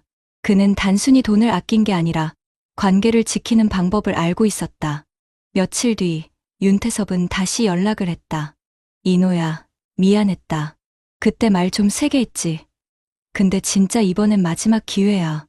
1억만 도와주면 돼. 정인호는 잠시 침묵하다가 말했다. 좋아. 그럼 차용증 쓰자. 날짜, 금액, 이자율 다 명시하고 내 아들 이름도 보증인으로 넣어. 야, 너 나 못 믿는 거야? 40년 친구한테 무슨 서류를 써? 40년 친구니까 쓰는 거야. 그 말에 윤태섭은 결국 욕설을 내뱉고 전화를 끊었다. 그리고 그날 이후 연락이 끊겼다. 그는 마음이 무거웠지만 후회는 없었다. 퇴직 후 처음으로 원칙을 지켰다는 묘한 안도감이 있었다. 며칠 뒤 동네 복지관 상담 자리에서 이런 일이 있었다. 한 노인이 울먹이며 말했다. 같이 일하던 친구가 투자하자고 해서 돈을 넣었는데 연락이 끊겼어요. 정인호는 고개를 끄덕이며 조용히 말했다. 그분, 친구에게 돈을 준 게 아니라 관계를 맡긴 겁니다. 그 관계는 돈보다 무겁죠. 하지만 증거를 남기셨나요? 노인은 고개를 저었다. 정인호는 잠시 말을 잇지 못했다. 그날 밤, 그는 서랍을 열어 차용증 양식을 다시 한번 바라봤다. 그래, 나도 언젠가 흔들릴 뻔했지. 그날 이후 그는 자신의 결정을 잘한 일이라 단정 짓지 않았다. 하지만 그 덕분에 평온한 일상이 지켜졌다. 퇴직 후에도 아내와 매일 시장을 함께 보고 손주를 자주 보러 갈 수 있었다. 무엇보다 그는 매일 저녁 서랍을 열어 차용증을 확인하며 스스로에게 말했다. 이 종이 한 장이 내 노후를 지킨 거야. 시간이 흘러 봄이 지나고 여름이 찾아왔다. 정인호의 일상은 여전히 단조롭지만 평화로웠다. 새벽엔 산책을 나가고 오전엔 복지관에서 상담을 했다. 퇴직 후 4년이 지나도록 그에게는 경제적 불안이란 단어가 없었다. 매달 들어오는 연금으로 아내와 오순도순 밥을 먹고 한 달에 한 번은 가족과 외식을 했다. 당신은 은퇴하고도 마음이 편해 보여. 아내의 말에 그는 웃으며 대답했다. 편한 건 아니야. 다만 욕심이 없을 뿐이지. 그렇게 평온하던 어느 날 예상치 못한 전화가 걸려왔다. 인호야, 나야 태섭이. 오랜만에 듣는 이름이었다. 그는 잠시 숨을 고르고 말했다. 그래, 잘 지냈냐? 나 미안하다. 그때는 급해서 그랬다. 근데 나 지금 많이 힘들다. 전화기 너머로 들리는 목소리는 이전보다 한참 낮고 거칠었다. 정인호는 조용히 물었다. 무슨 일 있었냐? 그때 청약 당첨된 집 말이야. 잔금 맞추려고 여기저기 돈 빌렸다가 결국 경매로 넘어갔어. 지금은 월세방 살고 가족들도 다 흩어졌어. 그때 너라도 도와줬으면 살 수 있었을 텐데. 그 말에 정인호는 잠시 눈을 감았다. 바로 그 순간 가슴 한편이 묘하게 시렸다. 태섭아, 그때 내가 돈을 안 빌려준 건 미안하다. 하지만 그 돈을 줬다면 나도 지금 내 옆에 앉아 있었을 거야. 한참 침묵이 흘렀다. 맞아. 내 말이 맞다. 그땐 세상이 내 편인 줄 알았거든. 그 말이 끝나자 전화기 너머에서 흐느끼는 소리가 들렸다. 정인호는 조용히 스마트폰을 내려놓았다. 그리고 창문을 열었다.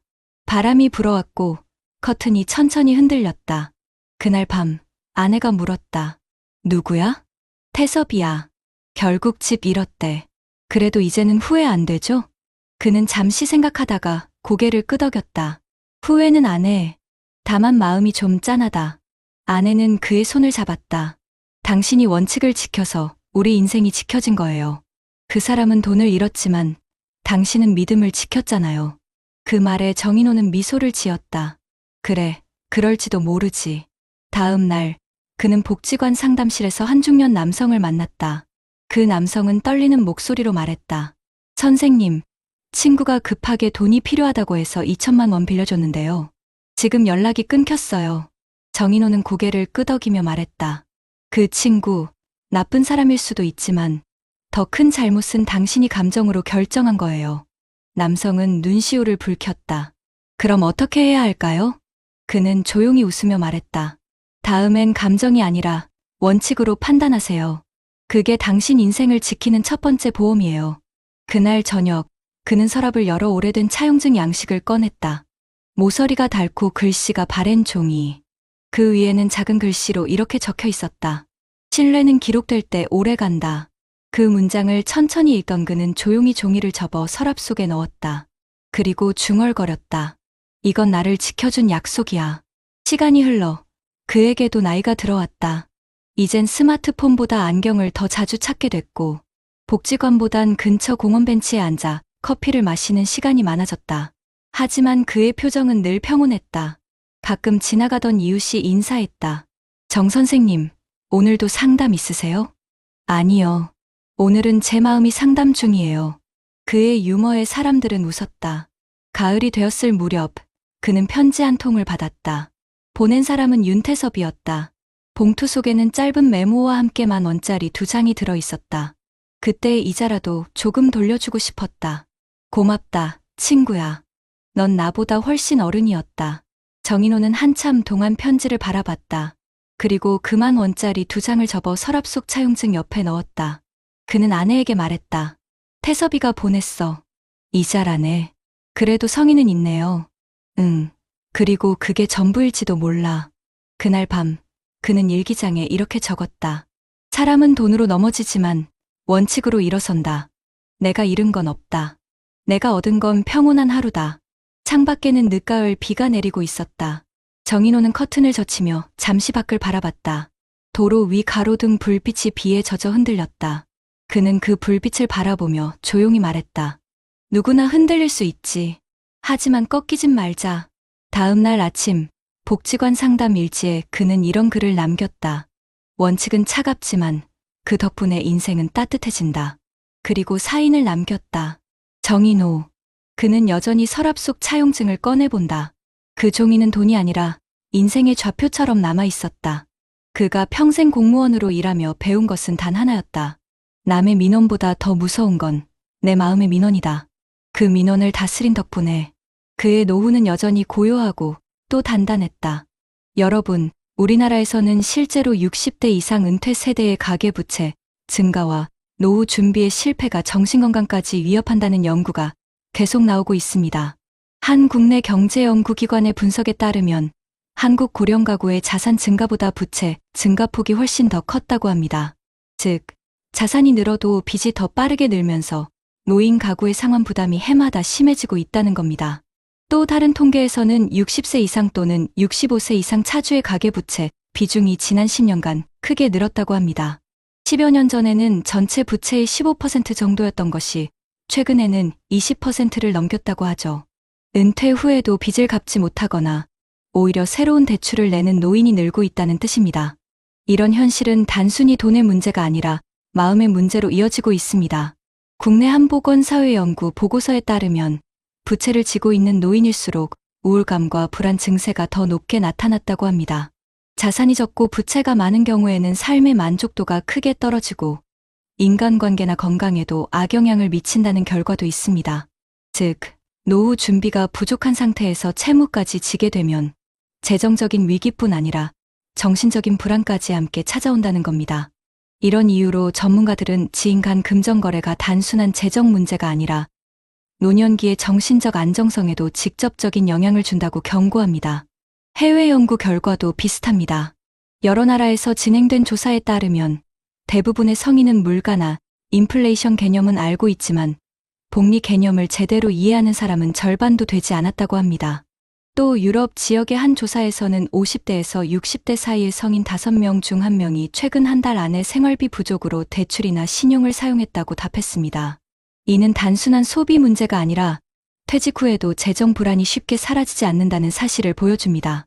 결국 돈을 빌려주거나 빌리는 결정은 인간관계의 문제가 아니라 인생 전체의 안정과 연결된 선택이라는 겁니다. 무엇보다 한국의 현실은 더 심각합니다. 통계청과 경제연구기관의 공동조사 결과 우리나라의 노인 빈곤율은 OECD 국가 중 가장 높다고 합니다. 평균적으로 OECD 회원국의 노인 빈곤율이 10명 중 12명 수준이라면 한국은 10명 중 4명 이상이 빈곤선 이하의 삶을 살고 있습니다. 다시 말해 연금이 있든 집이 있든 일정 부분의 재정적 불안은 대부분의 노인들에게 공통된 문제라는 겁니다. 특히 부채를 지고 있는 노후라면 그 위험은 훨씬 더 커집니다. 실제로 부채가 있는 노인의 상당수가 의료비나 생활비를 줄여야 했다고 답했으며 일부는 심리적 압박으로 대인관계를 단절하는 경우도 있었다고 합니다. 또 한 가지 중요한 사실은 빠른 고령화 속도입니다. 통계청은 앞으로 50년 뒤 우리나라의 65세 이상 인구가 전체 인구의 절반 가까이 될 수 있다고 예측합니다. 고령화가 심화될수록 퇴직 후 수입이 줄고 그만큼 가족이나 지인에게 경제적으로 의존하는 경우가 많아집니다. 이런 사회 구조 속에서 친구가 청약에 당첨됐으니 3억만 빌려달라는 말은 단순한 인간관계의 부탁이 아니라 이미 불안한 노후 자금 구조 속에서 터질 수 있는 한계 상황을 보여주는 것입니다. 이런 흐름을 보면 앞서 이야기한 두 사람의 인생이 왜 그렇게 달라졌는지를 이해할 수 있습니다. 감정에 휘둘려 친구의 부탁을 들어준 사람은 결국 노후의 균형이 무너졌고, 반대로 원칙을 세워 냉정하게 판단한 사람은 노후의 평화를 지켜냈습니다. 통계적으로도 감정적인 판단으로 돈을 빌려준 사람 중 상당수가 후회한 경험이 있다고 합니다. 반면 금전거래에 원칙을 세운 사람들은 인간관계를 잃지 않거나 오히려 관계가 더 건강해졌다고 답한 경우가 많았습니다. 결국 숫자와 데이터가 말해주는 건 단순합니다. 채무가 있는 고령층은 재정적으로도 정신적으로도 훨씬 더 취약하다는 사실입니다. 그래서 노년기에는 얼마를 벌었느냐보다 얼마나 지켜냈느냐가 훨씬 더 중요합니다. 감정과 체면, 의리를 앞세워 결정하는 순간 통계 속 불안한 숫자 중 하나가 될 수도 있다는 경고이기도 합니다. 반면 원칙과 이성을 지킨다면 그 사람은 통계에서 벗어나 안정된 노후를 살아갈 가능성이 훨씬 높습니다. 여러분, 돈은 사람 사이를 시험하지만 결국 그 시험을 통과하는 건 돈이 아니라 마음입니다. 통계가 말해주는 건 결국 한 가지입니다. 감정보다 원칙으로, 체면보다 현실로, 그리고 일시적인 동정보다 평생의 안정을 선택해야 한다는 것. 그것이 바로 흔들리지 않는 노후의 출발점이라는 사실입니다. 여러분, 그렇다면 이처럼 친구에게 수억 원을 빌려주는 선택이 노후의 균형을 흔들었다면 과연 어떤 정책과 제도가 노후를 지켜줄 수 있을까요? 지금부터 국내 제도와 해외 사례를 통해 실현 가능한 해결책을 살펴보겠습니다. 먼저 국내 정부와 지방자치단체는 이미 노인을 위한 여러 안전망을 갖추고 있습니다. 대한민국에서는 65세 이상 노인에게 매월 일정액을 지급하는 기초연금과 별도로 기초연금 확대 정책으로 저소득, 노인의 생활 안정을 도모해왔습니다. 이 정책이 노인 빈곤율이 높은 현실에서 일정한 버팀목 역할을 하고 있다는 보고가 있습니다. 또한 금융감독당국과 채무조정기관이 시행하는 가계부채, 구조조정 프로그램도 주목할 만합니다. 금융기관 연계 채무통합지원센터에서는 고령차주의 채무조정 상담과 이자 감면 상환유예 등의 맞춤형 서비스를 제공하고 있습니다. 더욱이 최근 정부는 장기 연체자 113만 명을 대상으로 약 16조 원 규모의 채무 감면을 추진 중이며 이를 통해 고령층이 짊어진 무리한 채무 부담을 완화하겠다는 방침입니다. 이런 움직임은 단순히 채무를 덜어주는 것이 아니라 노후 자금이 아닌 빚 상환에 묶이는 악순환을 끊는 정책 설계라는 점에서 의미가 큽니다. 다음으로 지자체 차원의 실행 방안을 보면 여러 지역에서 노인 금융교실과 미래 설계 상담 프로그램을 운영하고 있습니다. 예컨대 시군구에서는 은퇴 전후 금융교육을 제공하고 스마트폰 인터넷을 통한 관계적 금전거래의 위험성을 설명하는 교육과 워크숍을 마련합니다. 또한 실내 차용증 같은 공식 서류 없이 금전거래를 하는 관행을 막기 위해 지자체 무료 법률 상담을 연계하고 있으며 금전거래 시 계약서나 차용증을 권장하는 캠페인이 벌어지고 있습니다. 이런 제도는 앞서 사례에서처럼 친구니까 믿었다는 단순한 감정이 재정위기로 이어지는 것을 예방하는 중요한 장치입니다. 해외 사례도 참고가 됩니다. 영국에서는 50대 이상과 70대 이상 고령자 중 상당수가 생활비 부족으로 신용을 사용했다는 조사 결과가 있습니다. 이를 계기로 영국 지방정부는 저이자 커뮤니티 대출펀드와 지역 신용조합 지원 사업을 실시하고 있습니다. 지역 신용조합은 노인들이 급히 돈이 필요할 때 고금리 사금융 대신 낮은 금리로 대출받을 수 있도록 설계되어 있고, 동시에 지자체는 노인부채 상담과 신용교육을 통합한 원스톱 지원 창구를 운영하고 있습니다. 또한 영국 정부는 고령주거 지원 정책을 강화해 주택 자산을 활용한 리버스모 기지형 상품과 같은 연계 지원 제도를 도입해 가고 있습니다. 이처럼 해외에서는 단순히 채무를 탕감하는 것이 아니라 노인이 빚에 빠지지 않도록 빚이 발생하기 전에 예방하고 필요하다면 낮은 부담으로 재구조화하는 체계를 마련하고 있다는 점이 우리에게 시사점을 줍니다. 전문가들은 이런 흐름을 이렇게 요약합니다. 첫째, 노후 재정 안정은 채무를 지니지 않는 것이 아니라 채무의 존재를 최소화하고 관리 가능한 범위 내로 유지하는 것이라고 말합니다. 둘째, 가족 친구 관계에서 돈이 오갈 때는 반드시 문서와 공식화된 계약이 필요하다. 특히 은퇴 이후에는 관계보다 자산이 더 중요하다라는 지적이 나옵니다. 셋째, 지자체와 금융기관이 협력해 노인 맞춤형 채무 상담과 금융교육을 실시할 때 은퇴 이후 연령층의 채무 리스크가 통계적으로 유의미하게 감소했다는 연구 결과도 있습니다. 그렇다면 여러분은 이 제도들을 어떻게 활용하실 수 있을까요? 첫째, 연금예금 부채 현황을 한번 표로 정리해 보시고 지자체나 금융감독기관에서 진행하는 무료 채무상담 금융교육 프로그램에 신청해 보십시오. 둘째, 친구나 지인에게 돈을 빌려주거나 빌리는 상황이 생겼을 때는 감정이 아닌 원칙을 세우십시오. 차용증을 작성하고 금액이자 상환일을 명시하고 가능하다면 보증인을 두는 것도 좋은 방법입니다. 셋째, 만약 이미 채무가 있다면 금융기관이나 조정센터에 연락해 상환 방식 조정이자 감면 상환 유예 등의 옵션을 상담받으십시오. 마지막으로 지역 신용조합저이자 대출 상품 등 해외에서 검증된 방식도 있으니 지자체 복지 포털이나 금융기관 홈페이지에서 유사 제도를 확인하는 것이 좋습니다. 결국 우리가 지향해야 할 것은 감정에 휘둘리지 않고 원칙으로 재정과 관계를 설계하는 것입니다. 정부와 지자체가 마련한 제도를 현명하게 이용한다면 친구에게 3억을 빌려주고 노후를 흔들린 사례처럼 되지 않고 원칙으로 지켜낸 안정된 노후의 반대 사례처럼 살아갈 수 있습니다. 지금 여러분이 이 영상을 끝까지 보고 계신다면 바로 그 출발점에 서 있는 셈입니다. 다음 영상에서는 전문가들의 조언과 함께 실제 적용 가능한 체크리스트를 준비해드리겠습니다. 끝까지 봐주셔서 감사합니다. 누군가의 마음을 믿는 건 이자를 바라지 않는 대출과도 같고 누군가의 신뢰를 잃는 건 평생 모은 재산을 잃는 것보다 아픈 일이다. 우리가 나이를 먹으며 배운 건 돈보다 무거운 건 마음이라는 사실이다. 여러분, 오늘 이야기에는 두 사람이 등장했습니다. 한 사람은 친구의 부탁에 흔들려 평생 모은 돈을 내어주고 믿음이 깨진 뒤에야 관계의 상처가 얼마나 깊은지 깨달은 박지수 씨였습니다. 또 다른 한 사람은 같은 나이에 같은 상황에서 감정보다 원칙을 택해 스스로의 삶을 지켜낸 정인호 씨였습니다. 둘 다 같은 시대를 살았고 같은 세월의 무게를 견뎌온 친구였습니다. 하지만 한 사람은 일이라는 이름으로 자신을 잃었고 다른 한 사람은 원칙이라는 이름으로 자신을 지켰습니다. 인생의 길목에서 두 사람의 발자국은 똑같이 흔들렸지만 그들이 내디딘 마지막 걸음은 너무도 달랐습니다.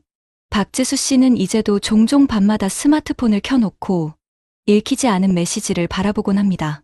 그 화면 속엔 돈보다 무거운 후회가 남아 있겠죠. 하지만 정인호 씨는 매일 아침 서랍을 열어 차용증 한 장을 조용히 확인하며 하루를 시작합니다.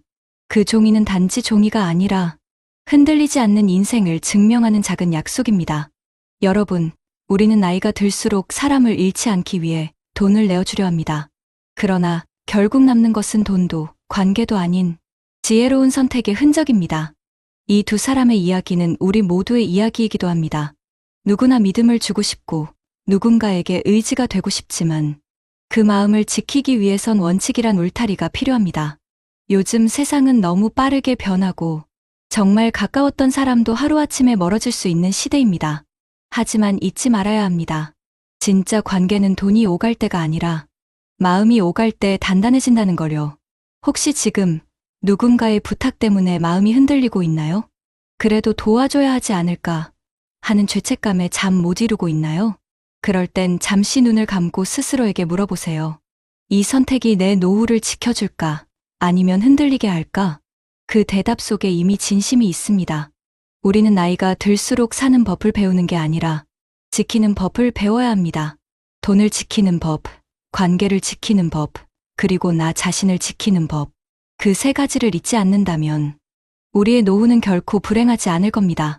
인생의 후반전에서 진짜 부자는 은행 잔고가 많은 사람이 아니라 마음에 빚이 없는 사람입니다. 그리고 그 마음의 평화를 위해 오늘부터라도 우리 모두 작은 원칙 하나를 세워보면 어떨까요? 돈은 다시 벌 수 있지만 신뢰는 다시 만들 수 없다. 도와주는 마음은 좋지만 나의 삶을 잃으면서까지는 안 된다. 관계를 지키려면 감정보다 이성이 앞서야 한다. 이 세 가지 문장을 마음에 새기세요. 그 문장이 여러분의 노후를 지켜줄 울타리가 되어줄 겁니다. 여러분, 인생의 황혼이 다가올수록 진짜 필요한 건 누군가의 손길이 아니라 스스로를 바라보는 단단한 눈빛입니다.